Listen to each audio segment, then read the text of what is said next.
வேகமாக கொஞ்ச நேரம் கர்த்தருடைய வார்த்தைகளை ரொம்ப சுருக்கமாக பேசி ஒரு 5 நிமிஷம் ஜெபம் பண்ணி இடத்த காலி பண்ணுறதுக்கு கர்த்தர் உதவி செய்வாராக. ஆமேன்னு சொல்லுங்கள் பார்க்கலாமே. எப்போவுமே பிரசங்கம் பண்ணுறது யாருன்னு பார்க்காதீங்க, என்ன ஆண்டவர் பேசுகிறாருன்னு கவனித்து பாருங்கள். குழந்தை போல் இருதயம் மாறிடுச்சுன்னா நம்மளோட ஆண்டவர் நிச்சயம் பேசுவார். ஆமேன்னு சொல்லுங்க பார்க்கலாம். பொறுப்பாளர்களுக்காக ஆண்டவருக்கு சோத்திரம். தேவனங்கள் எல்லாரையும் ஆண்டவர் ஆசீர்வதிப்பாராக. தாசன் பாஸ்டர் ஐயாவுக்காக சோத்திரம். தேவனங்கள் எல்லாரையும் ஆசீர்வதித்து கர்த்தர் உயர்த்துவாராக. பர்சிலா சொல்லுங்க இந்த வார்த்தையை.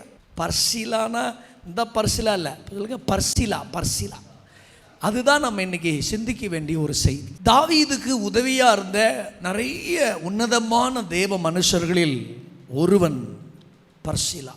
ஒரு 5-6 குறிப்புகளை நம்முடைய ஊழியத்திற்கு பிரயோஜனமாக இந்த காலையில் நாம் கொஞ்சம் கவனிப்பதற்கு கர்த்தர் நமக்கு கிருபைகளை ஆண்டவர் தருவாராக. ஆமேன்னு சொல்லுங்க பார்க்கலாம். கொஞ்சம் நம்ம யாராவது நீங்கள் பர்சிலாவை பிரசங்கம் பண்ணியிருந்தா உங்களுக்கு தெரிஞ்ச குறிப்புகளை எனக்கு சொல்லிக் கொடுங்க இதோட சேர்த்து. இல்லை பிரசங்கம் இல்லைன்னா கொஞ்சம் கவனிங்க. நம்முடைய வாழ்க்கையில் நிறைய அடையாளங்களை கர்த்தர் வச்சுட்டு போயிருக்கிறார். சில நமக்கு தெரிஞ்சது இருக்குது, சில நமக்கு தெரியாதவைகள் இருக்கிறது. அந்த மாதிரி இந்த பர்சிலாவை நம்முடைய ஊழியத்துக்கு மிகவும் முக்கியமான ஒன்று. கர்த்தருக்கு சோதரம் உண்டாவதாக. ஆமேன்னு சொல்லுங்க பார்க்கலாமே. நான் கடந்த முறை ஒரு சபையில் ரிஸ்பாலை குறித்து பேசினேன். ஒரு சவுலின் மறுமனையாட்டி தான், இப்படி தான் பைபிள் அவங்களை அறிமுகப்படுத்துது. ஆனால் அந்த அம்மா கிட்ட இருந்து நம்ம கற்றுக்கொள்ள வேண்டிய பல சத்தியங்கள் இருக்கிறது. தவறானவர்களுக்குள் சரியானதை தேவன் ஒருத்தர் தான் வைக்க முடியும். என் தமிழ் உங்களுக்கு புரிகிறதா? தவறானவர்களுக்குள்ள கூட சரியானதை தேவன் ஒருத்தர் தான் வைக்க முடியும். ஆமேன்னு சொல்லுங்க பார்க்கலாம். நான் பெரிய சயின்டிஸ்ட் இல்லை, ஏதோ ஒரு வகையில் தவறானவர்கள். ஆனால் கர்த்தர் நமக்குள்ளே சரியானதை தேவன் வைத்ததினால சரியானவைகளை செய்வதற்கு கர்த்தர் கிருபைகளை ஆண்டவர் நமக்கு தந்திருக்கிறார். ஆமேன்னு சொல்லுங்க பார்க்கலாம். பர்சிலா. பர்சிலா ஒரு 5-6 குறிப்புகளை நம்ம கவனிப்போம். கீலேயாத்தை சேர்ந்தவன். கீலேயாத்தினாலே 6 காரியங்களுக்கு விசேஷமான ஒன்று. திஸ்பியன் ஆகிய எலியா அங்கிருந்து தான் வந்தார். எப்தா அங்கிருந்து தான் வந்தார். அடைக்கலப்பட்டினம் அங்கிருந்து தான் இருக்குது. ஆமேனே சொல்ல மாட்டேங்கிறீங்க. கந்தவர்க்கம், பிசின் தைலம், வெள்ளை போலம் விசேஷமான இடம் அது. ஆண்டவர் சொன்னார், கீலேயாத் என்னுடையது, அது தேவனுடையது. எங்கே ஒருத்தவங்க வாழ்கிறாங்களோ அவங்க வாழ்க்கை நல்லா இருக்கும், எதிர்காலமும் நல்லா இருக்கும். நம்முடைய வாழ்க்கை ஆசீர்வாதமாக இருப்பதற்கு இருக்கும் இடம் மிக மிக முக்கியமான ஒன்று. நீங்கள் நல்ல ஆட்களோடு பழகினா நல்லவைகள் சிந்திப்பீங்க, நல்லவைகளை பார்ப்பீங்க. நல்லவைகளோட நீங்கள் இருந்தீங்கன்னா உங்களுடைய எண்ணங்கள் சிந்தைகள் மாறிக்கிட்டே இருக்கும். வேறு ஆட்களோட சேர்ந்தீங்கன்னா உங்கள் சிந்தைகள் மோசமாகி போயிடும். அவன் கீலேயாத்திலிருந்து எலியா வருகிறான். அடைக்கலப்பட்டினம் உண்டு, எப்தா உண்டு, எக்ஸ்போர்ட் பண்ணுகிறதா. இன்னும் சொல்ல போனால் கீலேயாத்தில் ரணவைத்தின் இருக்குது. சர்ஜன்ஸ் எல்லாம் அங்கே தான் இருக்கிறாங்க. எல்லாம் எம்டி படித்த எல்லாரும் அங்கே தான் இருக்கிறாங்க. சாதாரணமான இடத்துலேருந்து வரல, அவன் கீலேயாத்திலிருந்து வந்தான் என்று பைபிள் நமக்கு சொல்லப்பட்டிருக்கிறது. பைபிள் கீலேயாத்தெல்லாம் இப்படிப்பட்ட விசேஷமான குணங்களுக்கு மிக மிக அற்புதமான ஒன்று. நாம் கூட ஒரு சாதாரணமான இந்த பட்டணத்தில் இல்லை, ரத்தம் சிந்தி மரித்து போன ஒரு நல்ல மிஷனரி பூமியில் இந்த ஊழியத்தை செய்து கொண்டு இருக்கிறோம். ஆமான்னு சொல்லுங்க ஐயா. ரத்தம் சிந்தி கூழ் வாங்கி குடிச்சு அப்படி எழுப்பப்பட்ட இந்த கல்லறை பூமியில் அரசியலுக்கு போய் அரசியல்வாதிகளுக்கு பின்னாடி சுற்றி தெரியாமல் இருக்கிறதுக்கு கர்த்தர் நமக்கு கிருபை தருவாராக. ஆமாம், எல்லாம் கம்மியாக இருக்கே. நம்முடைய எதிர்காலம், நம்முடைய அஸ்திபாரம் அரசியல்வாதிகள் அல்ல, கர்த்தர் தான். நான் இப்படி இப்போ சமீபத்தில் ஒரு பாஸ்டர்ஸ் மீட்டிங் பேச போயிருந்தேன். அப்போ சொன்னேன், உங்கள் மேலே அழைப்பு இருந்தா, அபிஷேகம் இருந்தா, திட்டம் இருந்தா, தரிசனம் இருந்தா, கர்த்தருடைய கிருபை இருந்தா, கர்த்தருக்கு சோத்திரம், அந்த ஏரியாவில் நீங்கள் ஊழியம் செய்யக்கூடாது என்று உங்கள் சர்ச்சுக்கு எதிர்ப்புற பிரதமர் மோடின்னு போராட்டம் நடத்தினா கூட உங்கள் ஊழியத்தை அழிக்க முடியாது. காரணம், அவரை விட பெரியவர் உங்கள் ஊழியத்தோடு இருக்கிறார் என்று சொன்னேன். பரவாயில்ல, கொஞ்சம் பேர் கை தட்டிட்டீங்க. தட்டின கைகளை ஆசீர்வதிங்க ஆண்டவரே. தட்ட இருந்தா, தரிசனம் இருந்தா, அது எவ்வளோ பெரிய ஆளாக இருந்தாலும் ஒன்று செய்து விட முடியாது. ஒரு நாளும் கீலேயாத்தின் குடிகள் ஒரு நாள் ரொம்ப கீழே போயிடக்கூடாது. அது மிக விலை உயர்ந்த ஒரு பட்டணம். பழைய ஏற்பாட்டில் அடைக்கல பட்டணங்கள் ஒரு செட்டப் தானே. ஒருவன் கைப்பெசகாய் கொன்று விட்டால் அடைக்கலத்தில் போய் ஒளிந்து கொள்ளலாம். அடைக்கல பட்டணமே கீழையாத்தில் வச்சிருக்கிறார்னா, இன்னும் சொல்ல போனால் உன்னத பாட்டு 4:1 நல்ல அருமையான கூந்தலுக்கு ஒரு பெரிய அடையாளமான ஒன்று கருமையான கூந்தல். இப்படிப்பட்ட ஒரு இடத்திலிருந்து வந்திருக்கிறோம். நீங்கள் நானும் ஒரு மோசமான இடத்திலிருந்து வரல, கிறிஸ்துவின் இரத்தத்திலிருந்து வெளிப்பட்ட தேவனுடைய ஊழியர்கள். கரங்களை உயர்த்தி ஆமென் சொல்லுங்க பார்க்கலாம்.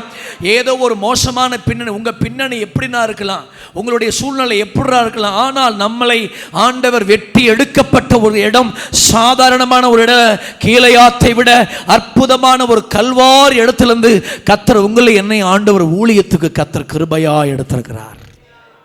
அதை நாம் நினைவில் எப்பொழுது வைத்துக் கொள்ள வேண்டும். ஆமென் சொல்லுங்க பார்க்கலாம். ஒரு அலையிலே சொல்லுங்க பார்க்கலாம். இப்போ கீழையாத்தோட சேர்ந்த ஒரு பர்சிலா, இப்படிப்பட்ட விசேஷித்த அடையாளங்களுக்கு ஒரு அடையாளமான ஒரு பர்சிலாவுக்காக ஆண்டவருக்கு ஸ்தோத்திரம் உண்டாவதாக. தேவன் நமக்கு தந்திருக்கிற அந்த கீழையாத்துகளை நாம் மறந்துவிடக்கூடாது. நம்மிலிருந்து போகிற விசுவாசிகள் இப்படிப்பட்ட உயர்தரமான ஆத்துமாக்களாய் போவதற்கு ஆண்டவர் கிருபை தருவாராக. அவர்கள் மோசமான பின்னிலிருந்து இங்கே வருவார்கள், ஆனால் இங்கிருந்து போனால் அவர்கள் கீழையாத்தின் அபிஷேகத்தில், கீழையாத்தின் கிரியைகளில், கீழையாத்தின் கிருபைகளில் பெறுகிறவர்களாய் ஆண்டவர் மாற்றுவாராக. கீழையாத்திலிருந்து வந்த அத்தனை பேரும் விலை மதிப்புள்ளவர்கள், ஆசீர்வதிக்கப்பட்டவர்கள், தேசத்தை அசைத்தவர்கள். ஆமேன் சொல்லுங்க பார்க்கலாம். அல்லேலூயா. அப்படிப்பட்ட தேசத்துக்கு ஆசீர்வாதமான ஒரு இடத்திலிருந்து புறப்பட்டு வந்தவன் தான் இந்த பர்சிலா. ஒரு ஆமேன் சொல்லுங்க பார்க்கலாம். டக்கு டக்குன்னு வேகமாக சில விஷயங்களை நம்முடைய ஊழியத்துக்கு பிரயோஜனமாக இருக்கிறதுக்கு நம்மளோட பேசுவாராக. பாஸ்டர்ஸ் மீட்டிங்னாலே நிறைய இப்போ நக்கல் நையாண்டி சிரிப்பு அப்படின்னு போயிடுச்சு. அதனால் நமக்கு அந்த பிரசங்கத்தின் வேல்யூ நமக்கு தெரிய மாட்டேங்குது. இப்போ பாஸ்டர்ஸ் மீட்டிங்கில் பாஸ்டருமே தூங்குற அளவுக்கு ரொம்ப கிருபை பெற்றவங்களாக மாறிட்டாங்க. நம்மளே தூங்குனா நம்ம ஆட்கள்லாம் ரொம்ப பரிதாபமாக தான் இருப்பாங்க. நிறைய பேர் நம்ம பாஸ்டர் ஐயா கூட்டத்தில் அன்றைக்கி ஒரு பாஸ்டர்ஸ் மீட்டிங்கில் கண்ணாடியை விட்டுட்டு போயிட்டார், பைபிளை விட்டுட்டு போயிட்டார். நல்ல வேளைக்கு மனைவியை கூட்டிகிட்டு போயிட்டார், அதை விட்டுட்டு போகாமல் போயிட்டார். என்னன்னா கண்ணாடி விட்டு பைபிள் விட்டுட்டு போகிற அளவுக்கு அவர் பிரசங்கம் கேட்டுருக்காருன்னு பாருங்களேன். எனக்கு முன்னாடி ஒருத்தர் தான், அவர் விட்டுட்டு போயிட்டார். அவர் பேர் எட்வெட். அவர்கிட்ட கொண்டு போய் கொடுத்துருங்க. நான் ஏன் பேரெல்லாம் சொல்கிறேன்னா நான் பொய் சொல்கிற மாதிரி ஆகிப்பார் உங்களுக்கு. அவர்கிட்ட கொண்டு போய் கொடுத்துருனார். பைபிளே விட்டாச்சு, கண்ணாடி விட்டாச்சு. நம்ம பாஸ்டர்ஸ் மீட்டிங்கில் கூட வந்து இப்போ தூங்குற அளவுக்கு ரொம்ப முன்னேறிட்டோம். இப்போ இந்த சமீபத்தில் இந்த ஏஜி உதவி தலைவருடைய சபைக்கு போயிருந்தேன் கூட்டத்துக்கு. அவர் ஏறத்தாழ அந்த காலத்திலே பிஎஸ்சி பிஎட் அவங்க சபையில் ஒரு 3 நாள் கூட்டம். ஏறத்தாழ 49 வருஷம் ஊழியத்தில் இருக்கிறார் அவர், வயசானவர். அப்போ சொன்னார் என்கிட்ட, பாஸ்டர் முன்னெல்லாம் கூட்டம்னா ஜனங்க கூட்டமாக வருவாங்க, நல்லா வருவாங்க. ஒரு கூட்டம்னு நோட்டீஸ்லாம் கூட அறிவிப்பு கொடுத்தா போதும், அது இடப்பட்ட கூட்டம்னா கூட்டம் வரமாட்டேங்கிறாங்க, கூட்டத்துக்கு வருவாங்க, இப்போ வரமாட்டேங்கிறாங்கன்னு கேட்டார். நானே அவர்கிட்ட கேட்டேன், இவ்வளோ வருஷம் ஊழியத்தில் இருக்கிறீங்களே பாஸ்டர்யா, ஏன் வரமாட்டேங்கிறாங்க, என்ன காரணம்? அப்போ அவர் சொன்னார், ஆசீர்வதிக்கப்பட்டுட்டாங்கன்னார். என்ன சொன்னார்? வாய் திறந்து சொல்லலாம், ஆசீர்வதிக்கப்பட்டுட்டாங்க அப்படின்னார். ஒரு காலத்தில் அப்படி இல்லை பாருங்க. நம்ம கூட இது விசுவாசிகளுக்கு மட்டும் பொருந்தாதையா, நமக்கும் பொருந்தும். ஆசீர்வதிக்கப்படுறதுக்கு முன்னாடி, ஊழியம் வளர்றதுக்கு முன்னாடி, சபையில் ஆத்துமாக்கள் வர்றதுக்கு முன்னாடி, கட்டடங்கள் நமக்கு வர்றதுக்கு முன்னாடி, சைக்கிள் தான் இருந்துச்சு, வண்டியெல்லாம் வர்றதுக்கு முன்னாடி நமக்கு இருந்த அந்த ஆத்தும பாரம் எல்லாம் இன்னைக்கு நம்மளை விட்டு கொஞ்சம் கொஞ்சமாக போயிட்டே இருக்கு பாருங்க. ராஜரிகமான அபிஷேகம் சாலமோனுக்கு தெரியுமா உங்களுக்கு? அழகா சொல்லுவார், அவனை தவிர வேற ஒருத்தனுக்கும் ராஜரிகத்தை ஆண்டவர் தரலன்னு பைபிள் எழுதியிருக்கு. பயங்கரமான ராஜரிகம் உள்ளவர், ஆனால் விழுந்து போனார். ஏன்? போக போக ஒன்றுமில்லாமல் போயிடுச்சு. ஊழியத்தில் என்றைக்குமே நம்ம கவனமாக இருக்க வேண்டியது, போக போக ஜெபம் கூடுதா, போக போக பரிசுத்தம் கூடுதா, போக போக தாழ்மை கூடுதா, போக போக அர்ப்பணிப்பு கூடுதா, போக போக கற்றுக்கொள்ளுதல் கூடுதா, போக போக ஆமேன்னு சொல்கிற பழக்கம் கூட இருக்குதான்னு செக் பண்ணணும். பார்த்தீங்களா, நான் ஒரு அனஸ்தீசியா கொடுத்த மாதிரி உட்காந்துருக்கீங்க. போக போக எல்லாருடைய ஊழியத்தில் அப்படி தான். போக போக எனக்கு அந்த பாஸ்ரியா சொன்ன அந்த வார்த்தை எனக்கு ஊழியம் செஞ்சிச்சு. ஆசீர்வதிக்கப்பட்டதுனால ஜனங்களுக்குள்ளே புகுந்த நிர்விசாரம், ஊழியம் வளர்ந்ததுனால, தேவைகள் சந்திக்கப்பட்டதுனால, அல்லது எதிர்பார்த்த ஊழியங்கள் வளராததுனால நம்முடைய வாழ்க்கையில் ஒரு மந்த நிலம் இருந்தால் இந்த 3வது மாதத்தில் கர்த்தர் நம்மளை ஒரு பர்சிலாவா கர்த்தர் மாற்றுவாராக. கரங்களை உயர்த்தி சத்தமா அல்லேலூயா சொல்லுங்க பார்க்கலாம். ஒன்று, பர்சிலா என்றால் இரும்பை போன்றவன் என்ற அர்த்தம். யாரை போன்றவன்? எறும்பை போன்றவன் அல்ல. சொல்லுங்க ஐயா, இரும்பை போன்றவன் அர்த்தம். இரும்பை போன்றவன்னா இரும்புனாலே நல்ல உறுதி. ஆமேன்னு சொல்லுங்க பார்க்கலாம். பக்கத்தால் கைப்பிடி சொல்லுங்க, நல்ல உறுதியாக இருங்க, அழைப்புல உறுதியாக இருங்க, உபதேசத்தில் உறுதியாக இருங்க. ஆமேன்னு சொல்லுங்க பார்க்கலாம். அவரை மாதிரி ஒரு உறுதி. அவருடைய உறுதி எப்படி தெரியுமா உங்களுக்கு? சவுல் துரத்துறான். கவனிங்க, சவுல் துரத்துறான். அப்படி துரத்தும் போது தாவீதை பாதுகாக்கிற அளவுக்கு உறுதி. அவனுக்கு இருக்கிற உறுதி கொஞ்சம் கூட குறையவே இல்லை. பாஸ்டர்யா, இன்னைக்கு காலையில் ஆவியானவர் கேட்குற ஒரே கேள்வி அதுதான். உங்களுக்குள்ள ஆரம்ப காலத்தில் இருந்த உறுதி இன்னைக்கு வரைக்கும் இருக்குதா என்பதை யோசிச்சு பார்க்கணும். நீங்கள் ஒரு காலத்தில் நகையை கழட்டின எல்லாருமே இப்போ நகையை போட்டுக்கிட்டாங்க. ஏன்னா என்ன இல்லை சொல்லுங்க, ஒரு இப்போ பாஸ்டர்ஸ் கூட நகை போடுற அளவுக்கு பயங்கரமாக முன்னேறிட்டாங்க ஐயா. மோதிரம் போட்டுக்கிறாங்க, செயின் போட்டுக்கிறாங்க. ஏன் பாஸ்டர் ஒருத்தர் 3 மோதிரம் போட்டிருக்காரு, ஃபுல் பீட்டை பிடிக்கிறாரு. ஒரு பாஸ்டர் ஒரு சபையிலேருந்து ஒரு விசுவாசி ஒரு சபையிலேருந்து இன்னொரு சபைக்கு போயிடுச்சு. ஏன் போயிட்டீங்கன்னு கேட்டால் அந்த ஐயா சொன்னார், எங்கள் பாஸ்டர் குனிஞ்சு திருவிருந்து கொடுக்குறாரு, அந்த செயின் திருவிருந்து கப்பை தட்டுதுன்னு சொன்னார். அந்த செயின் எதை தட்டுது? திருவிருந்து தட்டுது. ஒரு காலத்தில் சாப்பாட்டுக்கு வழி இல்லாமல் இருந்தார். அவர் அங்கீகரிக்கப்படலை, ஆசீர்வதிக்கப்படலை, ஒருவனா இருக்கையில் அழைச்சார். ஆனால் இன்னைக்கு அந்த செயின் போய் திருவிருந்து பார்த்துறது தட்டுற அளவுக்கு. அதனால் பார்த்தேன், நான் வேறு சபைக்கு போயிட்டேன். நான் ஒரு காலத்தில் இருந்த அந்த சூடு சொரணை நான் அப்படி சொல்லலை ஐயா. இதெல்லாம் ஆபிரகாம் பாசுதான் போவேன், நீ விட்டுருங்க ஐயா. கொஞ்சம் யோசிச்சு பாருங்க, ஒரு காலத்தில் அப்படி இருந்துச்சு. ஆமேன்னு சொல்லுங்க பார்க்கலாம். அப்படிலாம் உறுதியாக இருந்த ஆட்கள். இப்போ இன்னைக்கு நம்மளால் விசுவாசிகளை விடுங்க, நம்மளை விடுங்க, நீங்கள் அழைக்கப்பட்ட அழைப்பில் எடுத்த தீர்மானத்தில் பிரதிஷ்டையில் அந்த உறுதி இருக்கா? பாஸ்டர்மா நகை போடலை, பாஸ்டர் பிள்ளைங்க போட்டிருக்குங்க. இது என்ன டிஃபரன்ஷியல் நமக்கு ஒன்றும் புரிய மாட்டேங்குது. நீங்கள் முறைச்சாலி தான் சத்தியம், வேறு வழி இல்லை. ஆவியானவர் பேசுறதை நீங்கள் நெக்லெக்ட் பண்ணாதீங்க, ஏற்றுக்கொள்ளுங்க. இதெல்லாம் யாரும் இன்றைக்கி பேசுறது கிடையாது. எல்லாம் எழுப்புதல் அது இதுன்னு சொல்கிறாங்களே தவிர ஒன்றும் விவரத்தை பேச மாட்டேங்கிறாங்க. பாருங்கள், வெறுப்பு, சுய வெறுப்பு, வேறு பிரிப்பு, கத்தர் இந்த உலகத்தை விட்டு பிரிஞ்சு நம்ம வாழணுங்கிற அந்த எண்ணமே நமக்கு இல்லையே. இன்னைக்கு அவ்வளோ பெரிய உறுதி இல்லையே, இரும்ப போல உறுதி இல்லையே. எல்லாத்துக்குமே நம்ம வளைஞ்சு போனதுனால தான் சபைகளில் வல்லமைகளை காண முடியல. ஏதோ ஒரு ஞாயிற்றுக்கிழமை ஒரு ஈவெண்ட் மாதிரி நடக்கிறதே தவிர ஒரு ஆராதனைக்கு வந்த ஒரு கண்ணீர் நிறைந்த அபிஷேகம் உள்ள ஆராதனைகள் கிடையாது, தொடப்பட்டது கிடையாது, ஜனங்கள் ஒரு தீர்மானத்தை எடுத்து கிடையாது. நாங்கள் வேதாகம கல்லூரி படித்த காலத்தில் மைதானத்தை சுத்தம் செய்வதற்காக அனுப்பினார்கள். ஒரு 4 நாள் பப்ளிக் மீட்டிங் நடந்தது. மைதானத்தை நாங்கள் சுத்தம் பண்ண போன அந்த மைதானத்தில் கயிறு, தாயத்து, பீடி சிகரெட்டு, கோட்டர் பாட்டில் எல்லாம் மைதானத்தில் கடந்தது. காரணம் என்ன தெரியுமா? அந்த 4 நாளும் அந்த கேட்ட பிரசங்கம், அங்கே வந்திருந்த பாவத்தில் வந்திருந்த ஒருத்தர் மனுஷனை குத்தி கையில் காணப்பட்டிருந்ததான எல்லா பொருட்களையும் மைதானத்தில் விட்டு மனம் திரும்பி கைகளை விரிச்சு ஏசுதான் மெய்யான்னு போன அப்படிப்பட்ட கிறிஸ்துவம் இன்னைக்கு மைதானத்தில் உட்காந்து சோறு சாப்பிட்டு இருக்கிற அளவுக்கு ஆகிப்போச்சு. ஒத்துக்கணும், உரைக்காதீங்க, ஒத்துக்காங்க. பூர்வ பாதைக்கு போகணுமே தவிர புது பாதைக்கு போகக்கூடாது. தேவன் உங்களை என்னை அழைச்சது பூர்வ பாதைக்கு வாங்க, புதுக்கு பாதைக்கு போயிடக்கூடாது. நான் நகையை பேச சொல்லி நகை யோசிக்காதீங்கம்மா, மற்றதுக்கு வாங்க, அதுலேயே நினச்சிட்டு இருக்காதீங்கிட்டு வாங்க.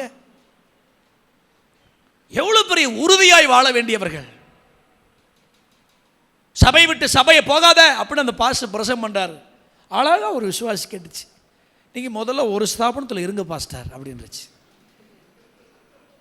எனக்கு தெரிஞ்சு 4 ஸ்தாபனத்தில், நீங்கள் முதல்ல ஒரு ஸ்தாபனத்தில், இப்போலாம் ரொம்ப காலம், அட்வான்ஸாக இருக்கிற காலம், அழகாக சொல்லிருச்சு. அவரால் ஒன்றும் பேச முடியல. ஒரு ஸ்தாபன உறுதி இல்லை. ஆமேன்னு சொல்லுங்க பார்க்கலாம். எங்க தான் பிரச்சனை இல்லை, சபை உறுதி இல்லை. இரும்ப போல வாழ முடியல. இன்னைக்கு புது புது உபதேசங்களை கேட்குறோம். புதுசு புதுசாக ஒரு பாஸ்டர் 6 மாதம் ஒரு உபதேசம் பேசுகிறாரு, அதுக்கு அடுத்து 6 மாதம் ஒரு உபதேசம் பேசுகிறாரு, என்னென்னமோ புதுசு புதுசாக இருக்கிறாரு. ஜனங்க இந்த செய்வனை வச்ச கோழி மாதிரி பார்த்துட்டு இருக்குதுங்க. என்ன பண்ணுறதுனே தெரியல எங்களுக்கு. என்னோட வயசில் நீங்கள் மூத்தவங்க இருக்கலாம், அனுபவத்தில் பெரிய ஆளாக இருக்கலாம், ஆத்துமாக்கள் அதிகமாக இருக்கலாம், பண வசதி அதிகமாக இருக்கலாம். ஆனால் இதெல்லாம் உங்களுக்கு அதிகமாக இருக்குது என்பதற்காக சத்தியத்தை நம்ம எதுலேயும் மாற்றப்படவே முடியாது. சத்தியம் சத்தியம்தான். சத்தியம் சத்தியம்தான். கோயம்புத்தூர் ஐபிஎல்ல பேசணும், பாஸ்டர்ஸ்லாம் உட்காந்துருந்தாங்க. டேட் பிரகாஷ் பாஸ்டர் உட்காந்துருந்தாரு, இன்னும் பெரிய பெரிய ஆட்கள் உட்காந்துருந்தாங்க. இதை தான் பேசுகிறோம். நம்ம இதை தான் இருந்தாங்க. உங்களை மாதிரி நமக்கு இன்னொரு வாய்ப்பு கிடைக்குங்கிறதுக்காக இல்லை பிரசங்கம். கிடைச்ச வாய்ப்பை சரியாக பயன்படுத்தணும்னு அவற்றை நான் கணக்கு கொடுக்கணும்ல. இன்னைக்கு உறுதியான ஆட்களையே காணமே. தரிசனத்தோட கொஞ்ச நாள் சுவிசேஷகராக இருக்கிறாங்க, கொஞ்ச நாள் பாஸ்டா ஆடுறாங்க, பிறகு தீர்க்க தரிசியாக மாறிடுறாங்க, பிறகு அப்போஸ்தலா மாறுறாங்க, பிறகு ஆளையே காணோம். எங்கே இருக்கிறாருன்னு தெரியல. அழைப்பில் உறுதி இல்லையே. தட்டி கேட்டால் கூட என்ன அழைப்புன்னு சொல்ல தெரியணும். ஊழியம் செய்கிறேங்க, என்ன ஊழியம் செய்கிறீங்க? ஊழியம் செய்கிறேங்க.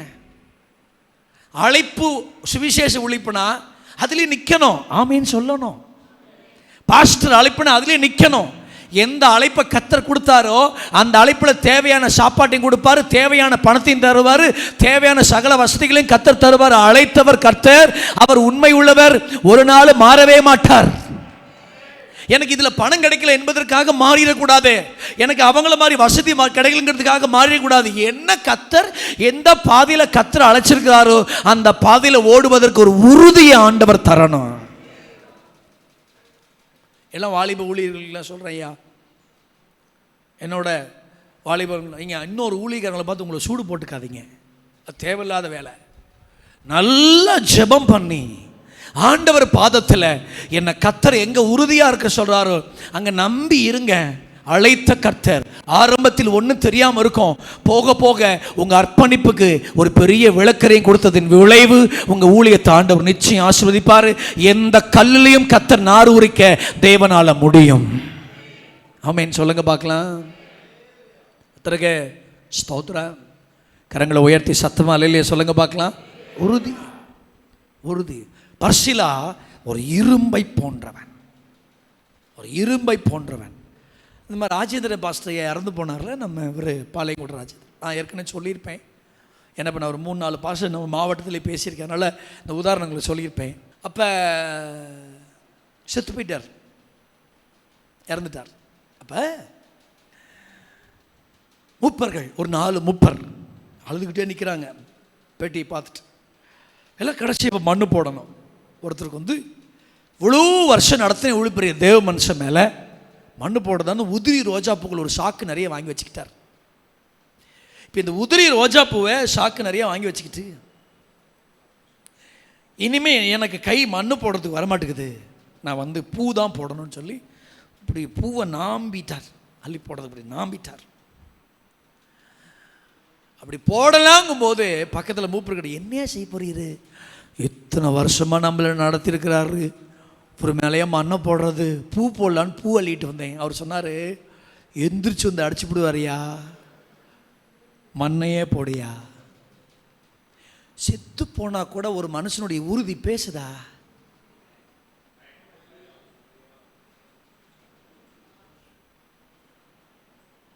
செத்துட்டாங்க, உறுதி பேசுதா? பாஸ்தியா பேசுதா? பாஸ்தியா பேசு பாஸ்தியா. மரித்தா கூட நம்மளை பார்த்து சொல்லுவாங்க, ஒரு காலத்தில் அப்படி இருந்தார்கள், இன்றைக்கு ஒரு காலத்தில் இப்படி உறுதியாக இருக்கிறார்கள் சொல்லணும். ஆத்துமாக்களை தக்க வைக்கிறதுக்காக நமக்கு கொடுக்கப்பட்டிருக்கிற உறுதி விட்டு விலகி போகாதிருக்கிறதுக்கு கர்த்தர் கிருபை தருவாராக. சத்தியமா ஆத்துமாக்களா யோசிச்சு பாருங்க. இயேசுநாதருடைய பிரசங்கத்துக்கே கொஞ்சம் பேர் போயிட்டாங்க, அதுக்காக பிரசங்கத்தை மாத்திட்டாரா? யோசிச்சு பாருங்க. ஒரு நாளும் ஜனங்களுக்காக நம்ம மாறக்கூடாது, ஜனங்களை சத்தியத்துக்காக மாற்றுறதுக்கு தான் நம்மளை உண்மை உள்ளவன் என்று எண்ணி கர்த்தர் இந்த கனமான ஊழியத்துக்கு கிருபையாய் தேவன் நம்மை ஏற்படுத்தியிருக்கிறார். நீங்க ஆமேனே சொல்ல மாட்டேங்கிறீங்க. நீங்கள் பிரபலமான பிரசங்க இருக்குது ஆமேன்னு சொல்வீங்க போல தெரியுது. சரி பரவாயில்ல, இருந்துக்காங்க. இந்த ஊழியக்காரங்க பின்னாடி தீடுது முதல் நிப்பாட்டினாலே நம்ம ஊழியை உருப்பிட்டோம் இயேசுவின் நாமத்தினால. நம்ம ஆட்கள் அப்படியே பழகிட்டோம். பாருங்கள், ஒரு பாஸ்டர் வந்து கர்த்தர் உங்களை கைவிட மாட்டார்னு சொல்லுவார், அமைதியாக இருப்பாங்க. அதே வார்த்தை மோகன்சி அண்ணனோ ஃபாதரோ வந்து கர்த்தர் உங்களை கைவிட மாட்டேன்னு கத்திரும். அவர் என்ன இப்ரேலியா சொன்னார் இவர். ஆனால் அந்த அந்த ஏன்னா வார்த்தை ஒன்று தான். ஆளுகளை பார்க்குறோம், ஆளுகளை பார்க்குறோம், ஆளுகளை பார்க்குறோம், ஆளுகளை பார்க்குறோம். ஆளுகளை பார்க்காதீங்க ஐயா. ஒரு பெரிய தேவன் ஒரு சின்ன சாமுவேலோடு கூட இறங்கி பேசுகிறாரு. அவரை விடவா நம்ம பெரிய ஆட்கள்? தேவ சத்தை எது மனுஷ சத்தம் டிஃப்ரென்ஷியலே தெரியல அவருக்கு. அவர் இறங்கி பேசுகிறாரு, அப்பா எனக்கு என்னென்னு தெரியலையே, இன்னொரு தடவை உன்னை கூப்பிட்டா அடியேன்னு சொல்லு. அவனுக்கு தெரிந்து தேவ சத்தை எதுன்னு தெரிஞ்சவங்கிட்ட பேசலை, தேவ சத்தை எதுன்னு தெரியாத ஒரு ஆள்கிட்ட பேசுகிறாமே. நிறைய ஏழைக்கிட்ட கத்தர் பேசி ரொம்ப நாளாச்சு தெரியுமா உங்களுக்கு? கத்தர் சத்தம் கேட்கலாம் வருத்தப்படுங்கய்யா. தேவ சத்தங்க என் காதில் கேட்கலன்னா வருத்தப்படுங்க. தெய்வத்தின் சத்தம் என் சொப்பனத்தில்னா வருத்தப்படுங்க. ஜெபிக்கும் போது தேவ சத்தம் கேட்கலாம் வருத்தப்படுங்க. வேத வாசிக்கும் போது தேவ சத்தம் கேட்கலாம் வருத்தப்படுங்க. சும்மா வண்டி ஓடிட்டு இருக்காதுங்க. யாரோ ஒரு பணக்காரன் பின்னாடி திரிவதற்கு இந்த கனமான ஊழியத்துக்கு தேவன் நம்மளை அழைக்கல. ஒரு அரசியல்வாதி பின்னாடி திரியறதுக்கு தேவன் நம்மளை அழைக்கல. இரும்ப போல உறுதியா இருந்து தேவ சத்தம் கேட்கறதுக்கு கர்த்தர் உங்களை என்னை ஆண்டவர் நம்பி இந்த ஊழியத்துக்கு அழைத்திருக்கிறார், அழைத்திருக்கிறார். ஆமென் சொல்லுவீங்களா? அழைத்திருக்கிறார். இரும்பை போல உறுதியா இருப்பதற்கு கிருபைகளை கர்த்தர் தருவாராக. சொல்லுங்க பாஸ்டர், நீங்க இரும்பா இருங்க. சொல்லுங்க பாஸ்டர்.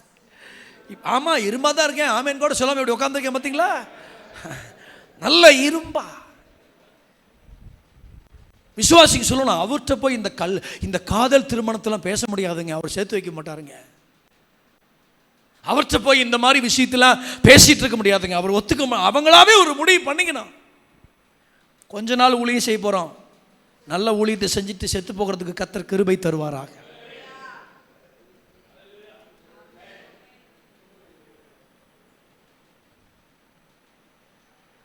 இரும்பா மாறிட்டோம்னா எவ்வளோ நல்லாயிருக்கும். ஒரு மனுஷன் ஒருத்தர் இருந்தார், அவர் எல்லாத்துலேயும் ஒரு இரும்பு போல இருப்பார். ஆமேன்னு சொல்லுங்க பார்க்கலாம். அங்கே ஒன்று பேசுவார், இங்கே ஒன்று பேசுவார், இப்படி ஒன்று பேசுவார், அப்படி ஒன்று பேசுவார். பணக்காரங்கிட்டையும் எங்கள் பாஸ்டர் இரும்பு தான், ஏழைக்கிட்டையும் எங்கள் பாஸ்டர் இரும்பு தான், தசம்பாகம் கொடுக்காதவங்கிட்டையும் எங்கள் பாஸ்டர் இரும்பு தான், தசம்பாகம் கொடுத்தவங்ககிட்டையும் எங்கள் பாஸ்டர் இரும்பு தான். ஆமென் சொல்லுங்க பார்க்கலாம். இரும்பு தான். இரும்பை போன்ற ஒரு பர்சிலாக்களை கர்த்தர் இன்னைக்கு எதிர்பார்க்கிறார். கரங்களை உயர்த்தி சத்தம் அலையிலே சொல்லுங்க பார்க்கலாம். நமக்கு என்னடா சபையில் ஆத்துமாக்களை சேர்க்கணுங்கிற ஆர்வம் ரொம்ப நல்லது தான். சேர்க்கிறவர்களை பைபிளுக்கு நம்மளை மாற்றணும், அதுதான் அதோட பெரிய டாஸ்கே. பாஸ்டரையா, இந்த உலகத்திலே மிக மிக கடினமான ஊழியம் என்பது தீர்க்க தரிசன ஊழியம் கிடையாது. அவங்க கூட ஒயிட் கலர் சால் எந்திரின்னு சொல்லிட்டு போயிடலாம். ஆனால் சபை ஊழியம் இருக்குது பார்த்தீங்களா? எப்படியும் 70% இங்கே ப்ரெஷர் உள்ள ஆட்கள் இருப்பீங்க. லைட்டாக ஹார்ட் அட்டாக் லைட்டாக வந்தவங்க ஆட்கள் கொஞ்சம் பேர் இருப்பீங்க. சீக்கிரமாக சாப்பிட வேண்டிய ஆட்களாக இருப்பீங்க. ஏன்னா நம்ம பட்ட பாடுகள் வியாதிகளாக மாறிடுச்சு. சபை ஊழியத்தை போல ஒரு பெரிய சவாலான ஊழியம் இந்த தேசத்தில் இல்லவே இல்லை. ஆனால் இதெல்லாம் நம்ம மட்டும்தான் செய்வன் சொல்லி கர்த்தர் நம்மளை உண்மை உள்ளவன் என்று வேற யாரும் இதை செய்துக்கிடவே முடியாதுன்னு கர்த்தர் நம்ம இந்த ஊழியத்தை நம்பி ஆண்டு அழைச்சிருக்கிறார். ஒரு அல்லையிலே சொல்வீங்களா? மூணாவது, முதல்ல அவன் கீலேயாத்தை சேர்ந்தவன், ஆசீர்வதிக்கப்பட்ட இடத்திலிருந்து வந்த ஒரு பர்சிலா. ரெண்டாவது, அவன் ஒரு இரும்பை போன்றவன். ஆமேன் சொல்லுங்க பார்க்கலாம். கர்த்தருக்கு ஸ்தோத்திரம். மூணாவது பாருங்க, கர்த்தருக்கு ஸ்தோத்திரம் உண்டாவதாக. வாசிக்கலாமா? 2 சாமுவேல் 19:32 அது மட்டும் வாசிங்க.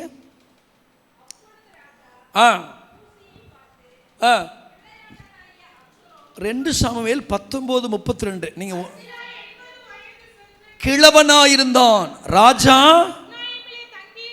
அவனை ஒரு பராமரிக்கும் பர்சிலா. என்ன செஞ்சு வந்தாரா?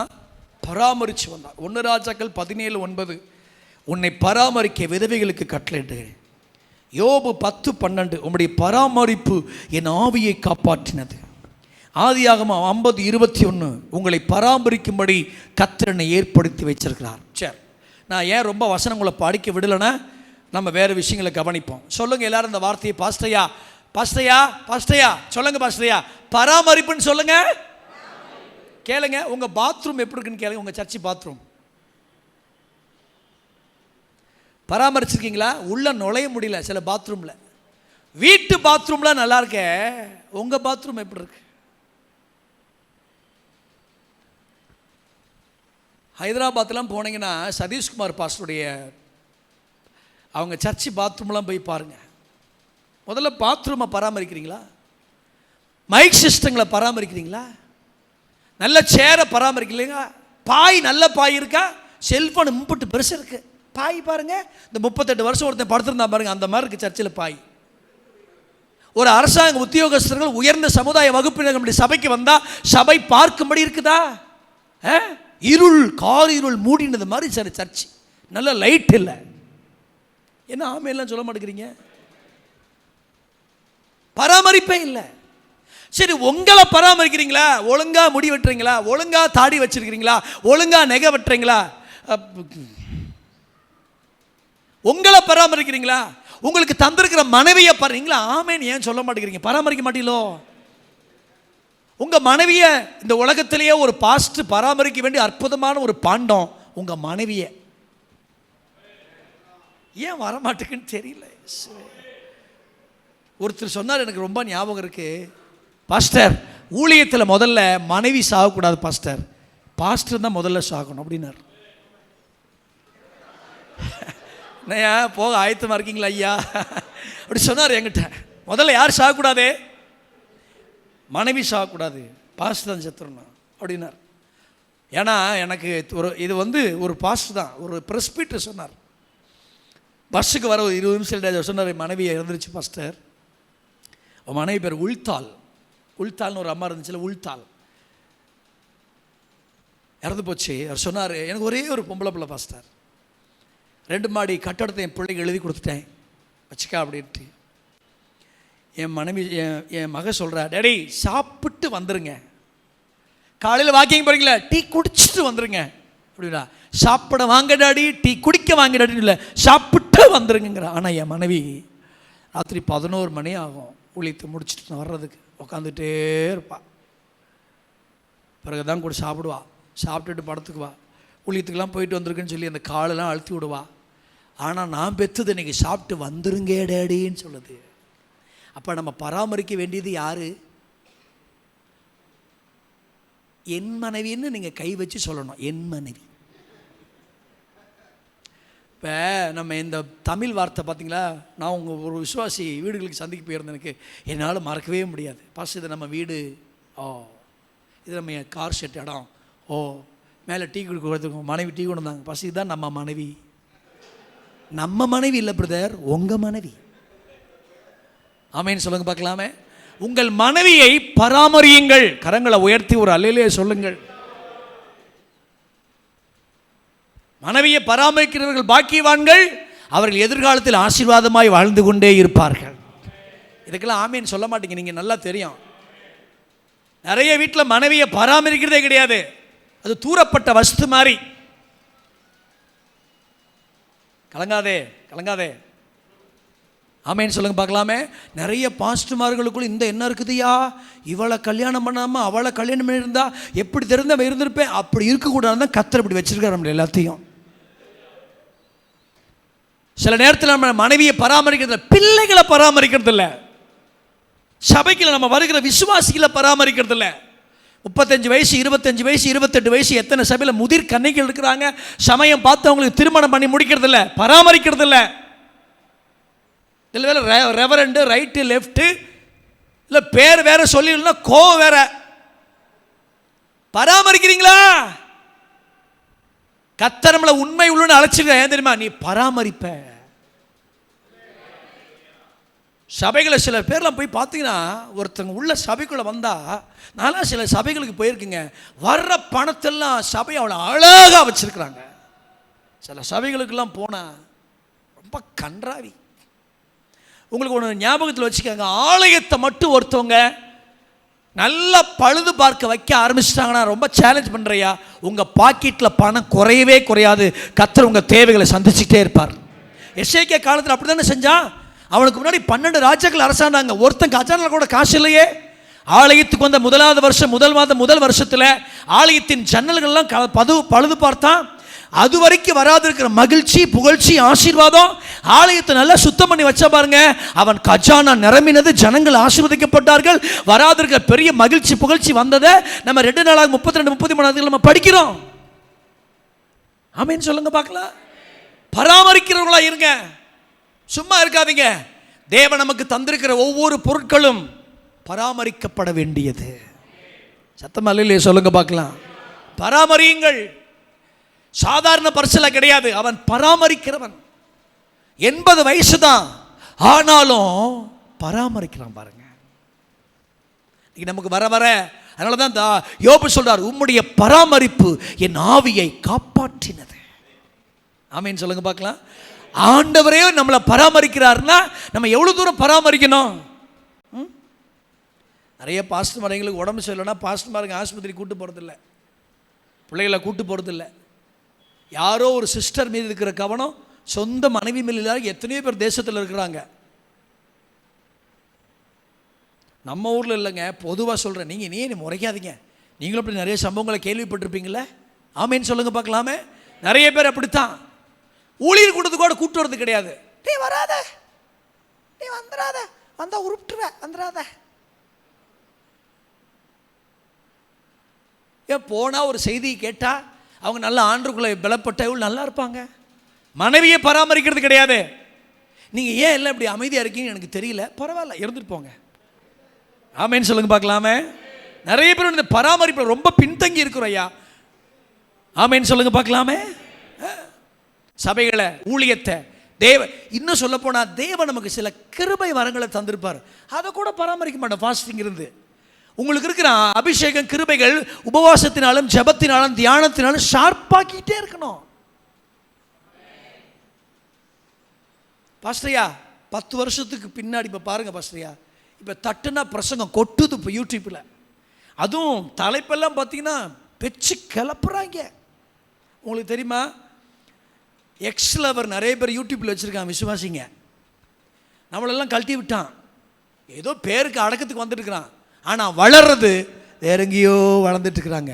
இல்லைங்கண்ணா உங்களுக்கு இந்த காலகட்டத்தில் பிரசங்கத்தில் புதுமை இல்லை, ஆராதனையில் புதிதாக்கப்படலை.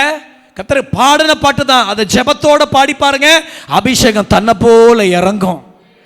அனுபவத்தில் பாடுறதும் அபிஷேகத்தில் பாடுறதும் ஜனங்கள் கண்டுபிடிக்கிற அளவுக்கு இன்னைக்கு வளர்ந்துட்டாங்க. பராமரிக்க முடியல.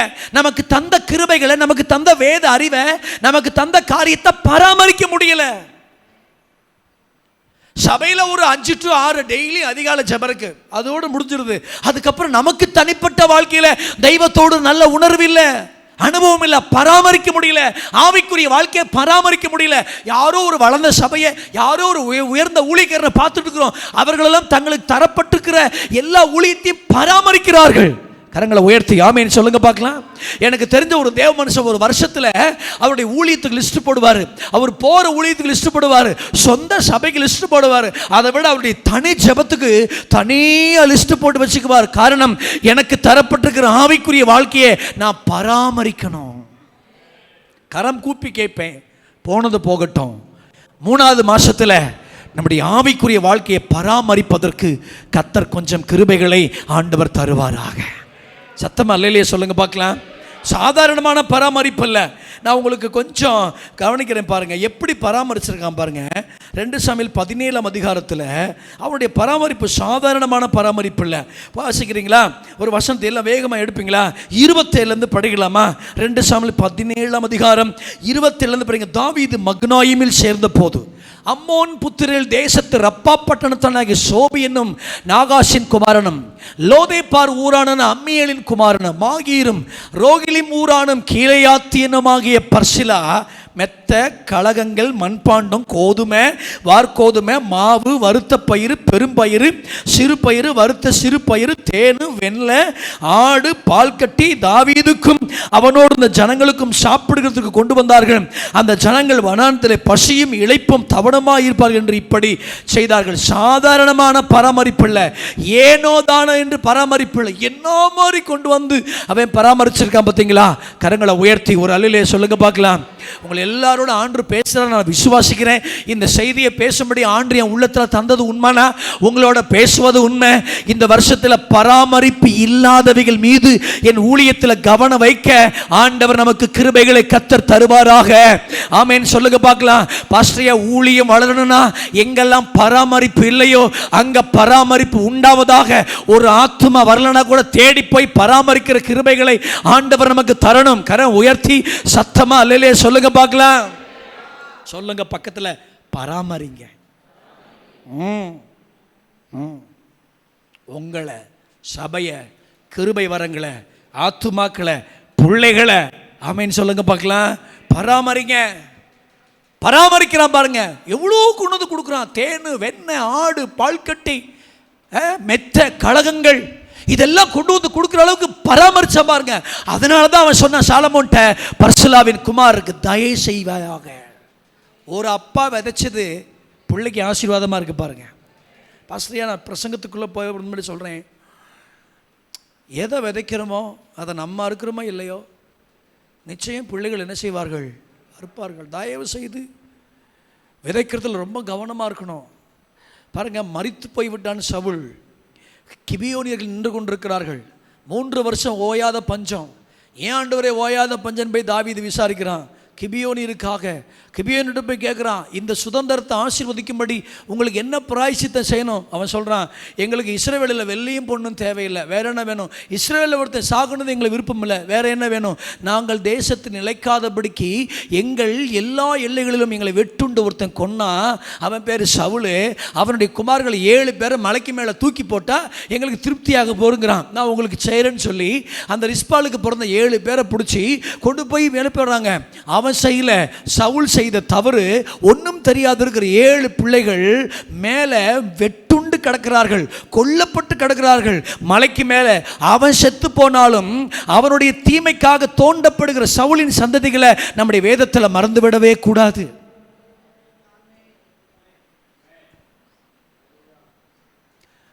இது பைபிளில் தானே இருக்கு. நீங்க இல்லாத மாதிரி என்னைய பார்க்குறீங்க, பைபிளில் தான் இருக்கு. என்ன பிரைஸ்? அவன் சொல்லுவாங்க, பற்றாக்குறையில் பஞ்சம், இந்த சுதந்திரத்தை ஆசீர்வதிக்க என்ன செய்யணும்? எங்களுக்கு எதுவும் வேணாம், நாங்கள் தேசத்தில் நிலைக்காதபடி. கிபியோனியர்கள் யாரு? அம்மோனியர்கள் மாதிரி, பெலிஸ்தீர்கள் மாதிரி, அமலேக்கியர்கள் மாதிரி யுத்தம் செய்கிறவர்களா? இல்லை. இந்த இஸ்ரவேலின் எல்லைகளுக்குள்ள நாங்களும் வந்து அடக்கங்கள் ஆகி கொள்கிற ஒரு பலவீனமான பாண்டங்கள். பெலிஸ்தீர்களை கொல்ல வைக்கல, பலவீனமான பாண்டங்களை கொன்னுட்டான். என்னைக்கு நீங்க நினைக்கணும், நன்மையான ஒருவனுக்கு தீமை செய்வதை நினைவில் கர்த்தர் வச்சுக்கிட்டே இருப்பார். நல்ல ஜெபராஜன் ஒரு ஐயா இருந்தார், உங்களுக்கு எல்லாம் தெரியும். அவர் வீட்டில் போய் தங்கியிருந்தார். குழந்தை எழும் சத்தம் கேட்குது, எந்திரிச்சிட்டார். மீண்டும் போய் தூங்குறாரு, குழந்தை எழும் சத்தம் கேட்குது, எந்திரிச்சிட்டார். 3வது போய் தூங்கும்போது குழந்தை கதறும் சத்தம் கேட்டுச்சு. உட்காந்து ஜெபிச்சார். ஆண்டவரே, நான் படுத்திருக்கிற கரெக்டாக தலைமாட்டு பக்கத்தில் ஒரு பேபி அழுதுட்டு இருக்குது, என்ன விஷயம் ஆண்டவரே, என்னால் தூங்க முடியலன்னு ஆண்டு சில காரியத்தை வெளிப்படுத்தினார். ராத்திரி 12:30 மணிக்கு அந்த குடும்பத்தாரை அழைத்தார். இங்கே வாங்க, இங்கே வாங்க, நான் படுத்திருந்தேன், குழந்தை அழு சத்தம் கேட்குது, என்ன விஷயம்? அதெல்லாம் ஒன்றும் இல்லை பாஸ்டரையா, அதெல்லாம் ஒன்றும் கிடையாது. இல்லை, நீங்களா சொல்கிறீங்களா நானா சொல்லட்டுமா? என்ன செஞ்சுருக்காங்க அந்த குடும்பம்? எவனோ ஒருத்தர் சொல்லியிருக்கிறான்னு சொல்லி 5 மாடி கட்டடம், பிஸ்னஸ் எல்லாம் நல்லா இருக்கணும், ஒரு சின்ன பிள்ளைய தலையறுத்து அதே இடத்துல நறுபலி கொடுத்து அது மேலே கட்டடம் கட்டிட்டாங்க. கட்டடம் கட்டியாச்சு. அதனால் என்ன தெரியுமாச்சு? அந்த கட்டடம் கட்டி வந்ததுனால் முதற்கொண்டு அந்த சந்ததியில் ஒவ்வொருத்தனாலும் செத்துட்டே இருக்கிறான். பாதி சந்ததி இல்லை. அவர் கேட்டார், உங்கள் சந்ததியில் வருஷத்தில் ஒருத்தர் செத்துக்கிட்டே இருப்பான். ஆமாம். என்னைக்காவது விழ தேடி இருக்கீங்களா? தேடலையா? இயற்கையாக செத்தா நினச்சி இல்லை. என்னைக்கோ ஒரு நாள் விதைச்சது. ரத்தம் மட்டும் கூப்பிடாது, இந்த குழந்தையின் சத்தமும் கூப்பிடுது. மனம் திரும்பினார்கள், ஒப்பு கொடுத்தார்கள், உபவாசித்தார்கள், தூக்கி எறிந்தார்கள். கர்த்தர் அந்த சந்ததி ஆண்டவர் பாதுகாத்தார். இதை ஒரு திறந்தவெளி கூட்டத்தில் பிரசங்கித்தார். அதை சொல்லிட்டு சொன்னாரு, மனுஷன் அது ஊழியக்காரனா இருந்தாலும் எதை விதைக்கிறார்களோ அதை நிச்சயம் அவர்கள் அறுப்பார்கள். கிபியோனியர்களுக்கு என்னைக்கோ ஒரு நாள் செஞ்சுட்டு செத்துட்டாரு. ஆனால் இன்னைக்கு ஒரு தேசம் ஆசீர்வதிக்கப்பட முடியாதபடி இன்னைக்கு கூட பாருங்கய்யா, வட இந்தியாவில் நம்ம ஆட்கள் அடிக்கிறாங்க, என்னென்னமோ பண்ணுறாங்க, கிறிஸ்துவத்தை நசுக்கிறாங்க. இதெல்லாம் கர்த்தர் நினைவில் வச்சிருக்கிறாரு. அடி, பிரச்சனை, போராட்டம் இவைகள் நினைக்கும் போது மனசு உருகுது. ஆனால் ஒரு பக்கம் பயம் இருக்குது. இந்த தண்டனைக்கெல்லாம் இந்த தேசம் எப்படித்தான் இருக்க போகுது என்கிற ஒரு பயம் நமக்கு இருக்கிறது. ஆமேன்னு சொல்லுங்க பார்க்கலாம்.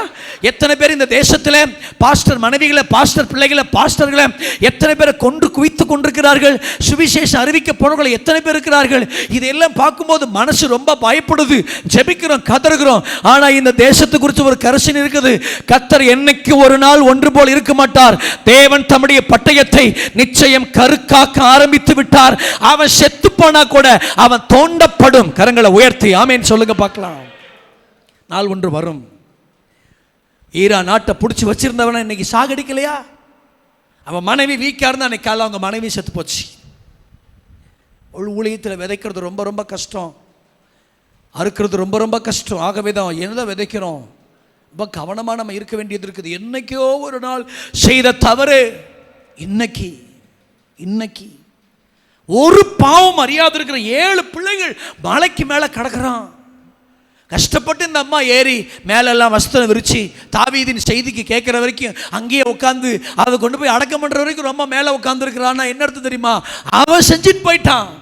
அதனால தான் நான் இந்த விசுவாசிகள் கூட்டத்திலலாம் பேசும்போது சொல்லுவேன், நீங்கள் என்ன சேர்த்து வைக்கிறீங்களோ இல்லையோ பாருங்கள், ஒருத்தர் ஒரு ஸ்தாபன சபையில் எப்போ பார்த்தாலும் அந்த பாஸ்டர்மார்களுக்கு விரோதமாக டிரான்ஸ்ஃபர் லெட்டர் எழுதிட்டே இருப்பார். அவர் வந்து ஸ்தாபனத்தில் முக்கியப்படுத்திட்டாங்க. அவர் ஒரு கமிட்டியில் ஒரு ஆளாக இருக்கணும். அதில் எப்போ பார்த்தாலும் அவருக்கு பிடிக்கலன்னு எழுதிடுவார். இன்றைக்கி வந்து அவங்க பிள்ளை வாழை வெட்டி வந்து வீட்டில் உட்காந்துருக்கு. எத்தனை போதருடைய வருத்தங்களை சுமந்துருக்கிறோம். எப்போ பார்த்தா லெட்ரு தான். ஒருத்தர்லாம் கஷ்டப்பட்டு 47 லட்ச ரூபாய்க்கு சர்ச்சை கட்டி முடிக்கிறாரு. பிரதிஷ்டைக்கு அவர் இருக்க விடலை, டிரான்ஸ்ஃபர் பண்ணிட்டாரு. கண்ணீரோட முக்கி வச்சு இந்த பக்கெட்டில் இருக்கிற துணியை தூக்கிட்டு போனார். இவ்வளோ கஷ்டப்பட்டார் அவருக்கு பிடிக்கலங்கிறதுக்காக. இன்னைக்கு அந்த பாஸ் நல்லா இருக்கிறார். அந்த பிள்ளைக்கு இன்னைக்கு வரைக்கும் வாழ்க்கை சரியில்லை. எதை விதைக்கிறோமோ அதை நிச்சயம் நம்ம அறுப்போங்கிற அந்த எண்ணம் இருந்துச்சுன்னா ஒருத்தனுக்கும் தீங்கு செய்ய நம்முடைய மனசுல எல்லளவு எண்ணம் வராது.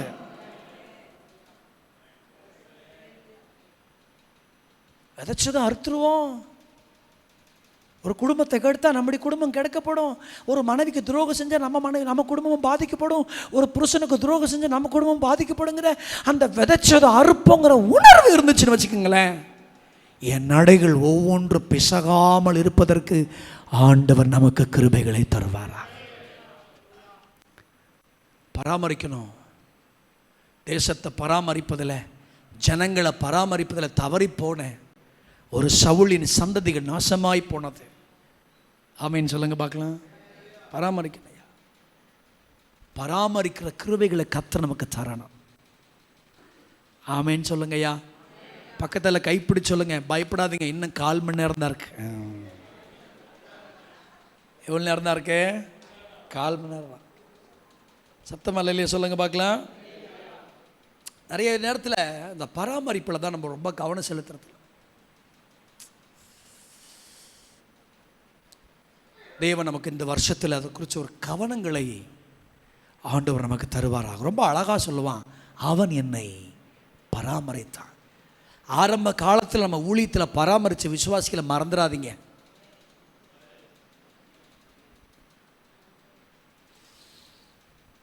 இருபத்தெட்டாவது வருஷம் ஆண்டு விழாவுக்கு ஒரு சபைக்கு போயிருந்தபோது 120 பேருக்கு ஒரு சேர் உட்கார வச்சிருக்காரு பாஸ்டரையா. ஒரு 700 பேருக்கு அங்கே சர்ச்சில், மற்றவங்களாம் கீழே உட்காந்துருக்காங்க. 120 பேர் உட்காந்துருக்காங்க. என்ன பாஸ்டர் இப்படி உட்காரத்துக்கு அவர் சொன்னார், பாஸ்டர் 28வது வருஷத்துக்குள்ளே போகிறேன். என் பிள்ளைங்க வாழ்க்கையில் பிரச்சனை வந்துச்சு, என் தனிப்பட்ட வாழ்க்கையில் பிரச்சனை வந்துச்சு, சபையில் பிரச்சனை வந்துச்சு, கோர்ட் கேஸ் வந்துச்சு, எத்தனை பேர் எங்களை குறை சொல்லி ஓடிட்டான். ஆனால் இந்த 120 பேர் 28 வருஷம் வரைக்கும் விலகவே இல்லை. ஆரம்ப காலத்தில் வந்து என் கூட போலீஸ் ஸ்டேஷனுக்கு வந்தாங்க, என் பிள்ளை வாழ்க்கை சரியில்லை வந்தாங்க, என் கூட வந்துக்கிட்டே இருந்தாங்க, என்னை விட்டு விலகவே இல்லை. அவன் விட்டு விலகவே இல்லை. ஆரம்ப காலத்தில் இருந்தவர்களை, ஆரம்ப காலத்தில் உதவி செய்தவர்களை மறந்து விடவே கூடாது. மறந்துடாதீங்கய்யா. நீங்கள் புதுசாக கிடச்சிட்டாங்கன்னு சொல்லி மறந்துடாதீங்கய்யா. கரம் கூப்பி கேட்பையா. ஆமேன்னு சொல்லுங்க பார்க்கலாம். வனாந்திரத்தில் ஆதரித்த அந்த பர்சிலாவை மறக்கலை பார்த்தீங்களா? அவன் என்னை பராமரித்தான். சாப்பாடு இல்லாத இருக்கும்போது சாப்பாடு கொடுத்தான், பால் கட்டிகளை கொண்டு வந்து கொடுத்தான், தேனை கொண்டு வந்து கொடுத்தான். நான் போய் நாபாலுக்கு நன்மை செஞ்சிருந்தேன், அவங்ககிட்ட போய் கேட்டேன், அவன் யாருன்னு தெரியாத என்னை துரத்தி விட்டான். ஆனால் இவன் என்னை வனாந்திரத்தில் பராமரித்தான். சபைக்கு வருகிற விசுவாச பிள்ளைகளை பராமரிக்க வேண்டிய ஒரு பெரிய பொறுப்பு நமக்கு இருக்கிறது. கரங்களை உயர்த்தி ஒரு அல்லையிலே சொல்லுங்க பார்க்கலாம். நான் என்னைக்குமே சொல்வேன், எந்த ஊழியத்தையும் கவனம் செலுத்தாதீங்க. நமக்கு தரப்பட்டிருக்கிற ஊழியத்தை கவனம் செலுத்தினாலே போதும். இந்த வருஷத்தில் அது 30, 60, 100மா பலன் கொடுத்துக்கிட்டே இருக்கு இயேசுவின் நாமத்தினால். நம்ம பாஸ்டர்மாருங்க, நம்ம பாஸ்டர்மாருங்க, நிறைய பாஸ்டர்மாருங்க, அவங்களுக்கு ஊழியமே ஊழியர் கூட்டங்களில் பங்கெடுப்பது தான், வேறு எதுவுமே கிடையாது அவங்களுக்கு. கிராமத்துக்கு போனோம், சபைகளை சந்தித்தோம், ஆத்துமாக்களை சந்தித்தோம், கேசல் நடத்தணும், ஜனங்களுக்கு ஆவிக்குரிய கூட்டம் நடத்தணும், அவங்கள கிராம ஒழித்து கூட்டிட்டு போனோம், சண்டே ஸ்கூல் நடத்தணும். இந்த சபை தரிசனமே போச்சு. ஒருத்தர் ஒரு பிரபல பிரசங்கர் பின்னாடி திரிஞ்சியே சபையும் போச்சு, ஒன்றும்லாம் போச்சு. அவர் யூஸ் பண்ணிட்டு கூட்டிகிட்டு போயிட்டார். ஏன்னா அவருக்கு போனால் சேர் கிடைக்கும், அவர் பின்னாடி வராருங்க, டேட்டு வாங்கி கொடுங்க, அவர் பின்னாடி. இந்த மாதிரி ஒரு பெருமைகளையே போய் தன் ஆடுகளை பராமரிக்கல. எனக்கும் சபாருக்கு கிருபையா, எவ்வளோ பெரிய கூட்டத்துக்கு போனாலும் ஆண்டு எனக்கு தந்திருக்கிற ஆடுகள் ஊழியத்தில் நான் பராமரிக்காமல் இருக்கிறதே இல்லை. பராமரிக்க வேண்டிய ஒரு பொறுப்பு நமக்கு இருக்கிறது. மூணாவது பாருங்க, அந்த மனுஷனை குறித்து நம்ம பைபிளில் படித்தோம் அப்படின்னா ரொம்ப அழகாக இருக்கும். கர்த்தருக்கு ஸ்தோத்திரம் உண்டாவதாக. இப்படி பாருங்கள், இப்படி ஒரு வசனம் இருக்குது பாருங்கள். அந்த 1 சாமுவேலில் கர்த்தருக்கு ஸ்தோத்திரம் உண்டாவதாக 1 ராஜாக்கள் 2 அதிகாரம் 7 வசனம் வாசிங்க. 1 ராஜாக்கள் 2:7 வாசிங்க பார்க்கலாம். கீலேயாத்தினான பர்சிலாவின் குமாரருக்கு அவர்கள் உன் பந்தியிலே சாப்பிடுகளுடனே கூட உன் சகோதரனாகி அப்சலோமுக்கு முன்பாக நான் ஓடி போகையில் ஆதரித்த பர்சிலா. என்ன பர்சிலா? ஆதரித்த பர்சிலா. ரொம்ப அழகாக இருக்கு அந்த வசனம். எப்படி ஓடுறா பார்த்தீங்களா? உங்களுக்கு தெரிஞ்ச வசனம் தானே. அந்த 2 சாமுவேல் 15ஆம் அதிகாரத்தில் அந்த ஓடுவான் பாருங்க நம்ம தாவீது. வெறுங்காலோடு கூட ஓடினான் பைபிள் சொல்லப்பட்டிருக்கிறது. ஆமேன்னு சொல்லுங்க பார்க்கலாம். வெறுங்காலோடு ஓடினான். வெறுங்காலோடு ஓடின அவன் ஆதரிச்சான் அப்படின்னு பைபிள் சொல்லப்பட்டிருக்கிறது. கர்த்தருக்கு ஸ்தோத்திரம் உண்டாவதாக. ரொம்ப அழகான ஒரு வசனம். அவனுக்கு நீ தயவு செய்வாயாக, என்னை ஆதரித்தவன். ரோமர் 12:1-2 பெபையாளை குறித்து பவுல் சொல்லுவார், எந்த காரியத்தில் அவளுக்கு உனக்கு உதவி தேவையோ அந்த காரியத்தில் அவளுக்கு உதவி செய், ஏனென்றால் அவள் எனக்கும் அநேகருக்கும் ஆதரவாயிருந்தவள். யோபுவை குறித்து தேவன் சொல்வார், அவன் ஊனனுக்கு காலா, குருடனுக்கு கண்ணா, ஏழைக்கு ஒரு நல்ல தகப்பனா இருந்தான் என்று பைபிள் சொல்லப்பட்டிருக்கிறது. கவனிங்க, ஆதரிக்கிறவர்களை கர்த்தர் எழுப்பணும். கரங்களை உயர்த்தி ஒரு அல்லையிலே சொல்லுங்க பார்க்கலாம். கவனிங்க, பலவீனமானவர்களை ஆதரிக்கணும். சத்தம் ஆமேன்னு சொல்லுங்க. இந்த நல்ல கண்ணையா இறந்து போனார். 102 வயசா 101 வயசு இறந்து போனார். அவங்கள குறித்து ஒரு பயோகிராஃபி எழுதியிருந்தாங்க. அதில் அவங்க மனைவி குறித்து ஒரு ஸ்டேட்மெண்ட். எந்த நேரத்துக்கு போவார், எந்த நேரத்துக்கு வருவார்னு தெரியாதான். எந்த நேரத்துக்கு போனாலும் எந்திரிச்சு துண்டை போட்டு அனுப்பிவிடுமா, எந்த நேரத்துக்கு வந்தாலும் துண்டை எடுத்து வச்சுக்கிடுமா, சோர்ந்துட்டாருன்னா கூட அந்த கூட்டத்தை நீங்கள் போய் தான் ஆகணும் அப்படின்னு சொல்லுமா. அவர் சொன்னார், இவ்வளோ தூரம் நான் நல்ல மனுஷனாக வாழ்கிறதுக்கு, இவ்வளோ தூரம் இந்த கம்யூனிஸ்ட் கட்சி வளர்க்குறதுக்கு காரணம் எனக்கு தரப்பட்டிருக்கிற நல்ல மனைவி அப்படின்னு சொன்னார். அப்படின்னு இந்த பயோகிராஃபியில் எழுதியிருந்தாங்க. பாஸ்டர் மனைவிங்களுக்கெல்லாம் சொல்கிறேன், பாஸ்டர் சந்தேகப்படாதீங்க. அரசியல்வாதியோட அதிகமான தொடர்பு யாருக்கு இருக்குதுன்னு கேட்டிங்கன்னா பாஸ்டர்களுக்கு தான்.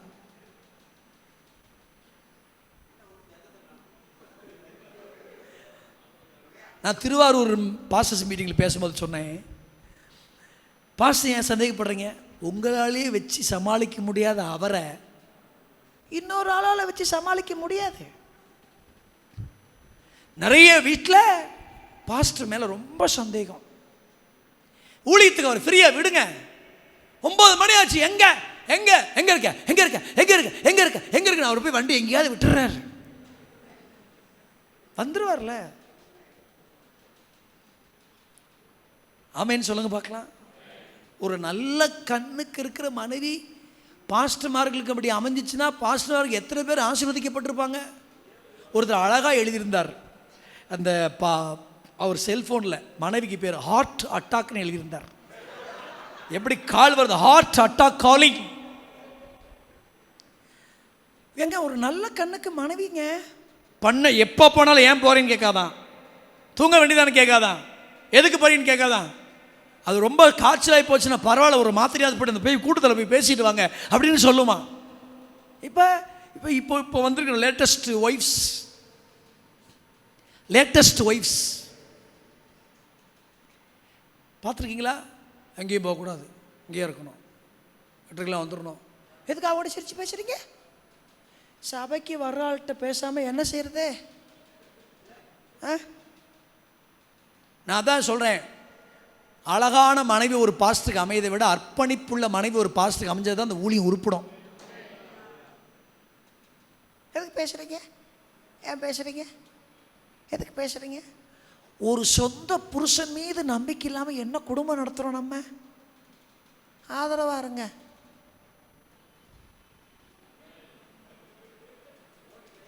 ஏசு ரத்தம் செய்யும். அல்லையா சொல்லுங்க பார்க்கலாம். பாஸ்டரையா நம்ம சபை வளரணும். பாஸ்டர்மா தயவு செஞ்சு உங்கள் காலையாவது விழுகிறேன், போட்டு அவரை பாடா படுத்தாதீங்க. எங்கே போகிறேன், எதுக்கு போகிறேன், அங்கே போகிறேன், இங்கே போகிறேன், இங்கே போகிறேன், அதை செய்கிறேன், இதை செய்கிறேன். நான் சொல்கிறது கேளுங்க, நீங்கள் சொல்கிறது கேளுங்க, நீங்கள் சொல்கிறது நான் சொல்கிறது கேளுங்க, அவங்களுக்கு இது பண்ணுங்க, இவங்களுக்கு செஞ்சீங்க, இப்படி ஓடி. ஒரு குறிப்பிட்ட காலத்துக்கு அப்புறம் ஒரு பாஸ்டர் இப்படி இந்த நச்சரிப்பினால் என்ன ஆகிறாருன்னா, அந்த அவர் செய்தவருக்கு அந்த ஊழியத்தின் மீது ஒரு விருப்பே எல்லாம் போயிடுது. அவர் சோர்ந்து போனா கூட போங்க இருக்கட்டும் அப்படின்னு சொன்னா எப்படி இருக்கும்? பரவாயில்ல விடுங்க, விசுவாசி போனா என்ன, நான் உங்களை விட்டு போகல, பயப்படாம இருங்க அப்படின்னு சொல்லணும்ல. ஆமேன்னு சொல்லுங்க பார்க்கலாம்.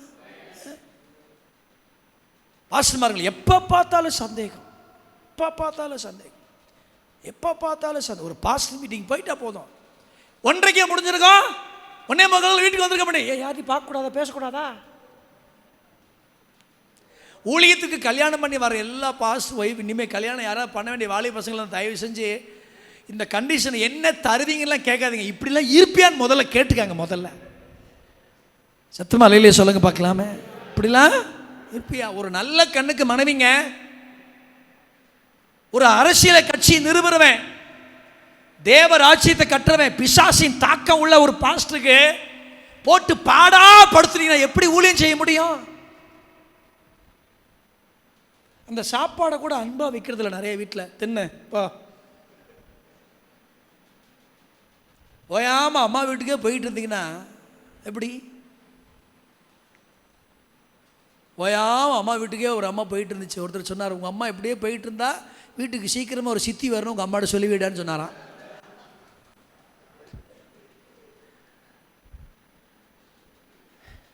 சந்தேகப்படுறது, நம்மளும் சந்தேகப்படுற மாதிரி நடக்கக்கூடாது. கை உயர்த்தி ஒரு அல்லையிலே சொல்லுங்க பார்க்கலாம். என்ன இந்த பக்கம் திரும்பவே இல்லைன்னு நினைக்கிறீங்களோ, திரும்பிட்டேன் பாருங்க. ஆமேன்னு சொல்லுங்க பார்க்கலாம். நான் இப்படி சந்தேகப்படுற மாதிரி எதுக்கு நடக்கிறது? ஆதரவா இருக்க வேண்டிய மனைவி, ஆதரவா இருக்க வேண்டிய குடும்பம் ஆப்போசிட்டா சண்டையா, கீரியும் பாவமா. நிறைய வீட்டில் ஃபாதர் பாட்டு ஏன் சத்தமா ஓடுது? 2 பேரும் சண்டை போட்டு இருக்காங்கன்னு அர்த்தம்.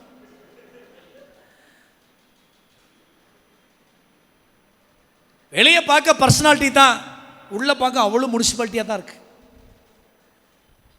ஆதரிப்பே காணமே. மனைவியின் பலவீனங்களை ஆதரிக்கிறீங்களா? கணவனின் பலவீனங்களை ஆதரிக்கிறீங்களா? யோசிச்சு பாருங்க. அவன் சொல்றா பாருங்க, இவையில வாழ்த்துங்கப்பா, எனக்கு மட்டுமல்ல அநேகருக்கும் ஆதரவாக இருந்தவள்.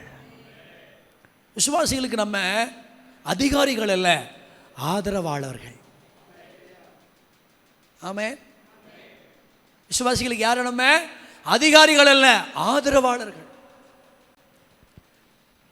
ஒரு பாஸ்டர் சபையில் ஒரு பிள்ளையை தூரத்தில் கட்டி கொடுக்கணும். கட்டி கொடுக்க பேரண்ட்ஸ் யோசிக்கிறாங்க. அந்த பாஸ்டர் சொன்னார், உன் மகளை நீ போய் பார்க்கலாம், பரவாயில்ல, நான் போய் பார்ப்பேன், கட்டி கொடுத்தாரு. உடனே சரிட்டார் உங்க அப்பா. ஆதரவா நான் இருப்பேன்ப்பா, நீ செத்து போயிட்டா கூட உன் பிள்ளைய கூட. எப்படி ஒரு அஷூரன்ஸ் எடுத்த உடனே விசுவாசி இருதயம் எப்படி இருக்கு? நமக்கு பிடிச்சவங்களுக்கு ஆதரவாக இருப்போம், பிடிக்காதவங்களுக்கு ஆப்போசிட்டாக இருப்போம். அப்படி இல்லைங்க, ஆதரவாக இருக்கணும். கைகளை உயர்த்தி ஆமேன்னு சொல்லுங்க. பாருங்க,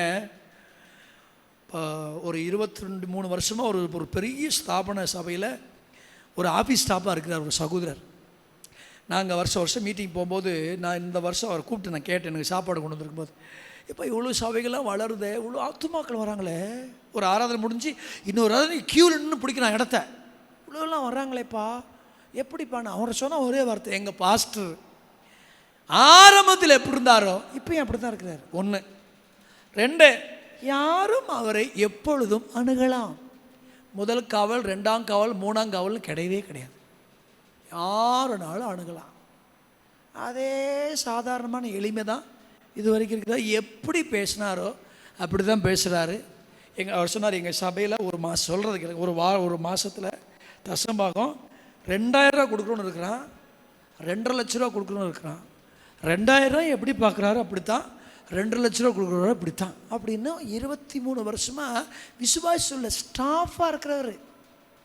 ஸ்டாஃபாக இருக்கிறவங்களுக்கு தான் எல்லா வண்டவாளம் தண்டவாளமும் தெரியும்.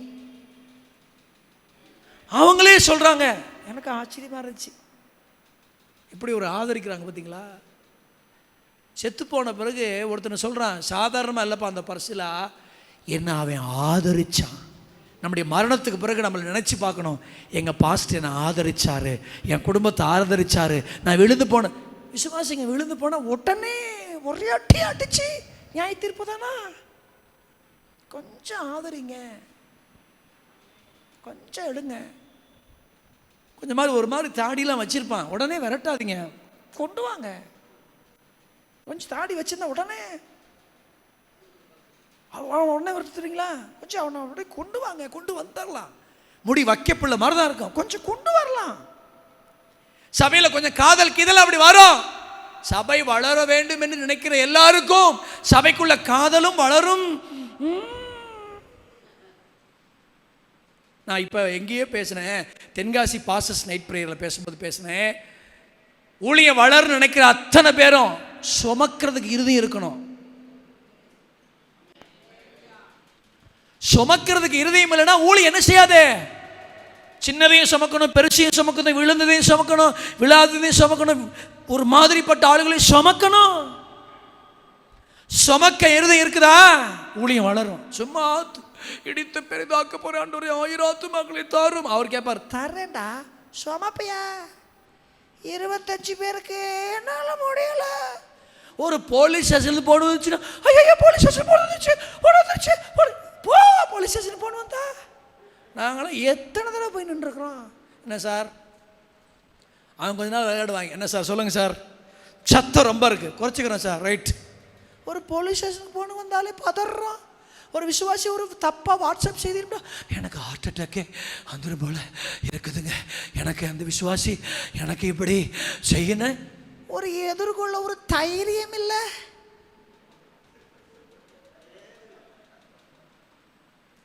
ஒரு வாரம் ஆராதனைக்கு ஒரு குடும்பம் வச்சுன்னா, ஐயா என் கூட இருப்பாங்கன்னு நினச்சி போயிட்டாங்களே, வீட போனால் போயிட்டு போகுது.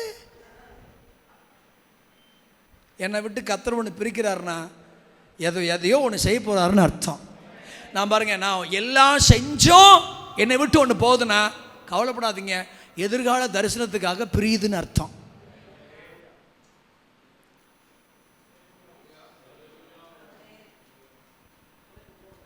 ஆமேன்னு சொல்லுங்க பார்க்கலாம். ஒரு சின்ன பிரச்சனை எதிர்கொள்ள முடியலங்க, ஆனால் 1000 ஆத்துமாக்களை தருவீராக. தரேன்பா, எதிர்கொள்றதுக்கு சுமக்கிறதுக்கு மனசு உனக்கு இருக்குதா? சுமக்க இருதயம் இருந்தா சபை வளரும்.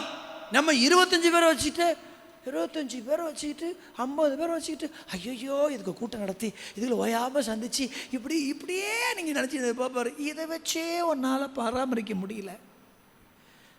இதுக்கே ஒழுங்காக பிரசங்கல. இன்னும் ஏதாவது ஒரு பத்திரிகையை தேடிட்டு இருக்கிற, இன்னும் யூடியூப்பில் ஏதாவது பிரசங்கத்தை கேட்டுட்டு இருக்கிற, இன்னும் உனக்கு சொந்தமாக தியானிக்க மனசு வர மாட்டேங்குது. நான் சொல்கிறேன், கர்த்தரின் மேய்ப்பராக இருக்கிறார். எதுக்கெல்லாம் மேய்ப்பராக இருக்கிற நான் சொந்தமாக எடுத்து பிரசங்கம் பண்ண, சின்ன பிரசங்கமாக இருந்தால் கூட சொந்தமாக பிரசங்கம் எடுங்கிறேன். ஆவிக்குரிய புஸ்தகங்களை படிங்க வளர்ச்சிக்காக. பட் என் ஜனத்துக்கு அங்கே இங்கேயும் திருடக்கூடாது. நீங்கள் அங்கங்கே பிரசங்கத்தை திருடுனீங்கன்னா என் சொந்த தியானம் செத்தே போயிடும். ஆமேன காணோம், ஏசுரத்தம் செய்யும். அழுகுதா உங்களுக்கு? வளரணும்னு நினைக்கிறோம், ஆதரிக்க மனசு இருக்கா? என்ன மோசையை பார்த்து நான் உன்னை விட மாட்டேன். ஏன் விட மாட்டேங்க? என்னை விட்டுருங்க. நாக்கு சரியில்லை, நட சரியில்லை, பார்வை சரியில்லை, என் வாழ்க்கை சரியில்லை, அடிச்சு உன்னை விடுங்க. ஏன் தெரியுமா நான் உன்னை விட மாட்டேன்? நீ ஒருத்தன் தான் அந்த மோசைக்கு முன்னாடி, அந்த எகிப்திக்கு முன்னாடி, அந்த ராஜாவுக்கு முன்னாடி பேச ஒருத்த மட்டும்தான் தகுதி உள்ளவன், தைரியம் உள்ளவன். தைரியம் உள்ளவன கர்த்தர் விட மாட்டார். தெரியுமா உங்களுக்கு? நம்ம ஆட்கள் எதுக்கெடுத்தாலும் பயந்து என்ன செய்ய போகிறாங்களே. நான் இப்போ பெங்களூரில் ஒரு பாஸ்டர் பர்மிஷன் இல்லாமல் சர்ச்சை கட்டிட்டாருங்க. பிரதிஷ்டை பண்ணிட்டாரு. 2 மாடி ஏசி. இப்போ போகிறேன் என் கூட்டத்துக்கு. அப்போ நான் ஒரு தடவை போய், என்ன பர்மிஷன்? ஃபஸ்ட்டு பர்மிஷன்களை கட்டிட்டேன், வந்து வாங்கிக்கிறேன் போயான்ட்டேன். அவர் சொன்னார் என்ற ஒரு வார்த்தை நான் எத்தனையோ தடவை படிச்சிருக்கேன். ஊழியத்தில் விசுவாசம் மட்டும் இருந்தால் போதாது. பவுல் எழுதுறாரு, விசுவாசத்தோடு கூட தைரியத்தையும். எல்லாருக்கும் விசுவாசம் இருக்குது, கூட என்ன இருக்க மாட்டேங்குது? ஐயோ அந்த ஆட்சி வந்துருச்சுன்னா, எந்த ஆட்சி வந்தால் என்ன, நீங்கள் பாட்டுக்கு உங்கள் ஊழியம் செய்யுங்க. எத்தனை ஆட்சி பார்த்துட்டு தானே உட்காந்துருக்குறோம். ஏங்க நீங்கள் சொல்லுங்கள், 10 வருஷத்துக்கு முன்னாடி நம்ம ஆட்கள் என்ன ட்ரஸ்டெல்லாம் வச்சுருக்கிறியா, ஒழுங்காக செஞ்சுருக்கிறியா, போச்சு உன் சர்ச்சை தூக்க போகிறோங்க. ஐயோ நாங்கள் 10 வருஷத்துல எவன் சர்ச்சை தூக்கணா? செய்யாமையா இருக்கீங்க, ஊருட்ட ஓடிட்டீங்க, ஞானசானம் கொடுக்காம ஓடிட்டீங்களா? எத்தனை சர்ச்சை பிரதிஷ்டை, எத்தனை ஞானசானம், எத்தனை கூட்டம், எத்தனை புதிய ஆத்துமாக்கள். ஏன் தெரியுமா? ரத்தம் சிந்தின ஒருத்தர் இருக்கும்போது, உயிர் உள்ள ஒரு திருச்சபை இருக்கும்போது, அதுக்கு இந்த செத்து போன ஒரு மனுஷனும் இந்த உயிர் உள்ள திருச்சபைக்கு முன்னாடி யாரும் நின்று விட முடியாது என்பதுதான் மிகப்பெரிய உண்மை. ஆமேன் சொல்லுங்க பார்க்கலாம். ஒரு சொட்டு ரத்தம் இல்லாமல் நமக்காக இந்த மனுக்குலத்துக்காக சிந்தி போன ஒரு ஜீவனுள்ள தெய்வத்துக்கு ஊழியம் செய்கிறோம். என் ஊழியம் ஒரு நாள் தோத்து போகவே போகாது. எல்லாத்துக்கும் முன்னாடி இந்த ஊழியம் ஒன்று உயிர் இருந்துச்சுன்னா, அழைப்புக்கு ஒரு உயிர் இருந்துச்சுன்னா, அதுக்கு முன்னாடி இந்த ஊழியம் உயர்ந்த மேட்டில் எழும்பி நிற்கும். கரங்களை உயர்த்தி ஆமேன் சொல்லுங்க பார்க்கலாம். ஆதரிக்கணும் சார், ஆதரிக்கணும் அம்மா, ஆதரிக்கணும் ஐயா. ஏழைகளை ஆதரிங்க, விதவைகளை ஆதரிங்க, திக்கற்றவங்களை ஆதரிங்க, சிறு பிள்ளைகளை ஆதரிங்க. ஆமேன் சொல்லுங்க. பிரசங்க முடிய போது ஆமேன் சொல்லி என்ன ஆதரிங்க. ஆமேன். ரத்தஞ்சயம். கடைசி ஒன்று சொல்லி முடிக்கிறேன் பாருங்க. 19ஆம் அதிகாரம் 35ஆம் வசனம் வாசிங்க. 19 அதிகாரம் என்ன 19 தானே கேட்குறீங்க? 35 வயசு. இப்பொழுது நான் சொல்லுங்க, இப்பொழுது நான் போதும். வயசு பெரிய வயசு. யாருக்கு? யாருக்கு? பர்சிலாவுக்கு. சின்ன வயசுள்ள ஒரு தாவீதை மதிக்கிறான் பார்த்தீங்களா? எப்படி நீங்கள் இதை புரிஞ்சுக்கலான்னா, அவன் எது வரைக்கும் போகிறானோ அது வரைக்கும் வந்து வழி அனுப்புறதை நீங்கள் பார்க்கலாம். கவனிக்கணும், ஊழியர்கள் மதிக்கும் திறனை வளர்த்து கொள்ள வேண்டும். கரங்களை உயர்த்தி சத்தம் அல்லையிலே சொல்லுங்க. ஒரு சபை ஆஃபீஸ் ரூம், நான் உட்காந்துருக்கிறேன். சாயங்கால கூட்டத்துக்கு ஜனங்க வந்துட்டுருக்குறாங்க. கவனிங்க, ஒரு பையன் வரான். டேய் இங்கே வாடா எலி, உங்கள் அண்ணன் சுண்டலி எங்கடா, உங்கள் பெரிய அண்ணன் பெருச்சாலிக்கானோ அப்படிங்கிறான். அந்த பையன், நான் வேறு இருக்கு ஆஃபீஸ் ரூமில், அவனுக்கு 3 நாள் மூஞ்சி செத்தே இருந்துச்சு. ஏன்னா சபைக்கு வர விசுவாசி என்ன செய்யலை? உங்களை எல்லாருக்கும் சொல்கிறேன் பாஸ்டரையா, தயவு செஞ்சு ரெஸ்பெக்ட் பண்ணுங்க எல்லாரையும். தரந்தாழ்ந்த வார்த்தைகளை பேசாதீங்க.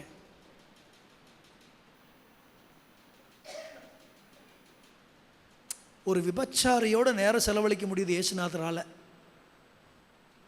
இல்லையா? நான் கொடுக்குற தண்ணிக்கு உனக்கு தாகம் உண்டாகாது. என்ன அர்த்தம்? இது வரைக்கும் உனக்கு விபச்சாரத்தாக 5 பேரை பார்த்துட்டேன். என்னை சந்தித்த பிறகு என்கிட்ட ஜீவநதி போச்சுன்னா அந்த விபச்சாரத்தின் தாகம் உனக்கு என்ன செய்யாது? எடுக்காது. நல்ல தாகம் உண்டாகும். மதிக்கிறார் இயேசுநாதர். ஆமேன்னு சொல்லுங்க பார்க்கலாம். நான் பொதுவாக நிறைய பேரை பார்த்துருக்கேங்க. அவங்க ஸ்தாபன ஆட்கள்லாம் மட்டும்தான் பேசுவாங்க. மற்ற ஆட்கள்லாம் நீதிமான் என்றும் அசைக்கப்படுவதே இல்லை. அப்படி இருக்கக்கூடாது ஐயா. ரத்தத்தினால கழுவப்பட்டிருக்கிற எல்லா தேவ மனுஷர்கள் என்கிற நான் 85 வயது உள்ளனாலும் தாவீதே நான் உன்னை மதிக்கிறேன். ஆமேன்னு சொல்லுங்க பார்க்கலாம். சின்ன பிள்ளைய கூட மதிக்கிற கிருபைகளை ஆண்டவர் நமக்கு தரணும். நீங்கள் அப்படி நீங்கள் உண்மையிலே இதை ப்ராக்டிஸ் பண்ணி பாருங்க ஐயா. உங்களுக்கு நான் ரொம்ப தாழ்மையாக சொல்கிறேன் ஐயா, ப்ளீஸ். சின்ன பிள்ளைய கூட நீங்கள் மதித்து பாருங்கள், பெரியவங்களை மதித்து பாருங்கள். அவங்களுடைய மதிப்பு உங்களை இன்னும் ஒரு பெரிய மதிப்பாக கொண்டு வந்த நிறுத்தம். கரங்களை உயர்த்தி சத்தம் அலையிலே சொல்லுங்க பார்க்க.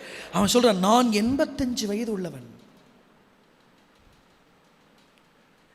அடியனுக்கு நீ சங்கீதக்காரர்கள் தேவையில்லை, அடியனுக்கு நீ எதுவுமே செய்ய முடியாது, அதனால் நீங்கள் போங்க அப்படின்னு சொல்லி அவன் எவ்வளோ தூரம் போகிறான். இப்படி வசனம் சொல்ல 36ஆம் வசனம், அடியேன் கொஞ்ச தூரம் யோர்தான் மட்டும் ராஜாவோடு கூட வருவேன். ஒரு அலையிலே சொல்லுங்க பார்க்கலாம். ரொம்ப அழகாக இருக்கு அந்த வசனம். அடியேன் கொஞ்ச தூரம் மட்டும் நான் வருவேன். சில பெரியவங்களோ சின்னவங்களோ அவங்களுக்குரிய கனத்தை கொடுங்க, அதிகாரம் உள்ளவங்களுக்கு கீழ்ப்படிங்க. இளம் ஊழியர்களுக்கு சொல்கிறேன், உங்கள் ஸ்தாபனத்தில் இருக்கிற உங்கள் போதகரை நீங்கள் மதிங்க. மனசெலவில் கூட தீங்கு நினைக்காதீங்க, குறை பேசாதீங்க, வாட்ஸ்அப்பில் தப்பாக SMS அனுப்பாதீங்க. அவங்கள மதிங்க. அவங்கள மதிக்கிறதுனால ஒரு பெரிய ஆசீர்வாதம் உங்களுக்கு நிச்சயம் இருக்கிறது. கரங்களை உயர்த்தி ஆமேன்னு சொல்லுங்க பார்க்கலாம். ஹல்லேலூயா. அவ்வளோ பெரிய வயதுள்ள ஒரு பர்சிலா இளம் வயது உள்ள தாவீதை மதிக்கிறான் பாருங்க. இன்னைக்கு மதிக்கிறதுக்கு தான் ஆட்கள் இல்லை. கடைசியாக நான் சொல்கிறதெல்லாம் வரிசை எழுதி கொள்ளுங்க. 2 சாமுவேலில் 19:36 ரொம்ப அழகாக சொல்லுவான், ராதற்கு ராஜா இவ்வளவு பெரிய உபகாரத்தை எனக்கு செய்ய வேண்டியது, உபகாரத்தை நாடாதவன், உபகாரத்தை நாடாதவன். கல்யாணம் நடத்தி முடிச்சு வச்சிருக்கிறேன், கல்யாணம் காணிக்கத்தாங்க, உபகாரத்தை நாடாதீங்க. டெத்தில் கூட காணிக்க வாங்குற ஆட்கள் நம்ம ஆட்கள் இருக்கிறாங்க. செத்து போன வீட்டில் கூட தயவு செஞ்சு அந்த மாதிரிலாம் பண்ணாதீங்க. அங்கேயே செத்து போயிட்டாங்க, அது கூட ஒரு கவர் வாங்கிட்டு வர ஆட்கள் இருக்காங்க. உபகாரத்தை நாடுகிறோம். அவன் சொல்றான், இவ்வளோ பெரிய உபகாரம் எனக்கு எதுக்கு? நமக்கு எல்லா உபகாரத்தையும் செய்கிற ஒரு தேவன் பரலோகத்தில் இருக்கிறார். கரங்களை உயர்த்தி சத்தம் அல்லையிலே சொல்லுங்க பார்க்கலாம். உபகாரத்தை நாடாதவன். சமயம் இல்லாத நான் ரொம்ப நேரம் பேசணும். அடுத்து பாருங்க, ரொம்ப அழகான 35 வசனம் ரொம்ப நல்லா இருக்கும். அந்த வசனத்தை நீங்கள் படித்து பார்த்தீங்கன்னா இப்படி இருக்கும் அந்த வசனம். 2 சாமுவேல் 19:35 நீங்கள் படிச்சிங்கன்னா இப்படி இருக்கும் அந்த வசனம். நான் 80 வயது உள்ளவன், இனி நலமானது இன்னதென்றும் தீதானது இன்னது எனக்கு தெரியுமோ? புசிக்கிறதற்கும் குடிக்கிறதுக்கும் அது அடியேனுக்கு ருசிகரமாக இருக்குமோ? சங்கீதக்காரிகளுடைய சத்தத்தை இனி கேட்க கூடுமோ? உமது அடியானியாகி நான் இனி ராஜாவாகிய என் ஆண்டவனுக்கு எப்படி இருக்கக்கூடாது? பாரமா இருக்க வேண்டியது என்ன? மற்றவனுக்கு பாரமா இருக்காத ஒரு பர்சிலா. ஒரு அலையிலே சொல்லுங்க. நான் ரொம்ப ஒரு வார்த்தை சொல்லிட்டு போகிறேன். இது சில பேருக்கு இப்போ எத்தனை பேருக்கு இது செட் ஆகுதுன்னு தெரில. சபைக்கு வர்றதை விசுவாசிங்க பாரமாக எண்ணாமல் பார்த்துக்கிடணும். காணிக்கை கேட்பார், சுய புராணத்தை பாடுவார், கண்டதை சொல்வார், எப்போ பார்த்தாலும் காசாக கேட்பார். மற்றவர்கள் நம்ம பாரமாக இருக்காதபடி இருக்க கர்த்தர் நமக்கு கிருபை தருவாராக. அது நீங்கள் எப்படி எடுத்துக்கிறீங்க எடுத்துக்காங்க. அவன் சொல்கிறான், நான் வந்து இனிமேல் பாரமாக இருக்க விரும்பலை. அந்த அந்த ஸ்பிரிட் பவுலுக்கு இருந்துச்சு. நான் யாருக்கும் பாரமாக இருக்க விரும்பலை, நான் யாருக்கும் பாரமாக இருக்க விரும்பலை. விசுவாசிகள் நினைக்கணும், இந்த சபைக்கு போகிறோம், ஒன்றும் பாரமாக இல்லை, நான் யாருக்கும் பாரமாக இல்லை. நம்ம நிறைய நேரத்தில் நம்ம இஷ்டத்துக்கு லோன் வாங்கிடுறோம், அதுக்காக ஜனங்களை கஷ்டப்படுத்துகிறோம். நல்ல ஒரு கார் இருக்கும், ஆனால் லோனை வாங்கி போட்டுருவோம். ஏன்? கவர் நிறையா வருதுன்னு. நல்ல அகிழ்ச்ச பாக்ஸ் நல்லா தான் இருக்கும், ஆனாலும் பாக்ஸை மாற்றிடுவோம். ஏன்னா இன்னொரு இடத்துல போய் எங்கேயோ ஒரு நல்ல ஸ்டாண்டர்டான பாக்ஸை பார்த்ததின் விளைவு. எல்லா அபிஷேகம் பெற்றது அகிஜா பாக்ஸர் தான். ஆமாவா இல்லையா? நாங்களாம் அகிஜா பாக்ஸில் ரவுண்டில் அபிஷேகம் பெற்றுட்டோம், ட்ரம்மில். அகிஜாபில் அபிஷேகம் பண்ணப்பட்ட அநேகர் தான் இன்னைக்கு வரைக்கும் கர்த்தருக்காக நிலை கொண்டிருக்கிறார்கள். யோசிச்சு பார்த்துருக்கீங்களா? மற்றவனுக்கு பாரமா காணிக்கைகள் அறிவிக்கலாம், தேவைகளை சொல்லலாம், பட் பாரமாக இருக்கவே கூடாது. நம்முடைய தேவைகளை, நான் சொல்கிற வார்த்தையில் மெதுவாக கவனிங்க பாஸ்டரையா, நம்முடைய தேவைகளை தேவையில்லாமல் பெருக்கிக் கொண்டு மற்றவனுக்கு நாம் பாரமாக இருக்கக்கூடாதபடி கர்த்தர் நமக்கு கிருபை தருவாராக. என் வார்த்தைகள் உங்களுக்கு புரிகிறதா? நம்முடைய தேவைகளை தேவையில்லாமல் பெருக்கிக் கொண்டு மற்றவனுக்கு பாரமாக இருக்காதபடி கர்த்தர் நமக்கு கிருபைகளை கர்த்தர் தருவாராக. ஒரு செய்தி தான், இதை தியானித்தேன், ஆண்டவர் உங்களோட பேச சொன்னார், பேசி முடிச்சிட்டேன். இனி கிரியை செய்கிற கர்த்தர் உங்களுக்குள்ள கிரியை செய்வார், வேலையை செய்கிற கர்த்தர் உங்களுக்குள்ள வேலையை செய்வார். இன்றைக்கி ஆண்டவருக்கு இப்படிப்பட்ட பர்சலாக்களை கர்த்தரை எழுப்பி தருவாராக.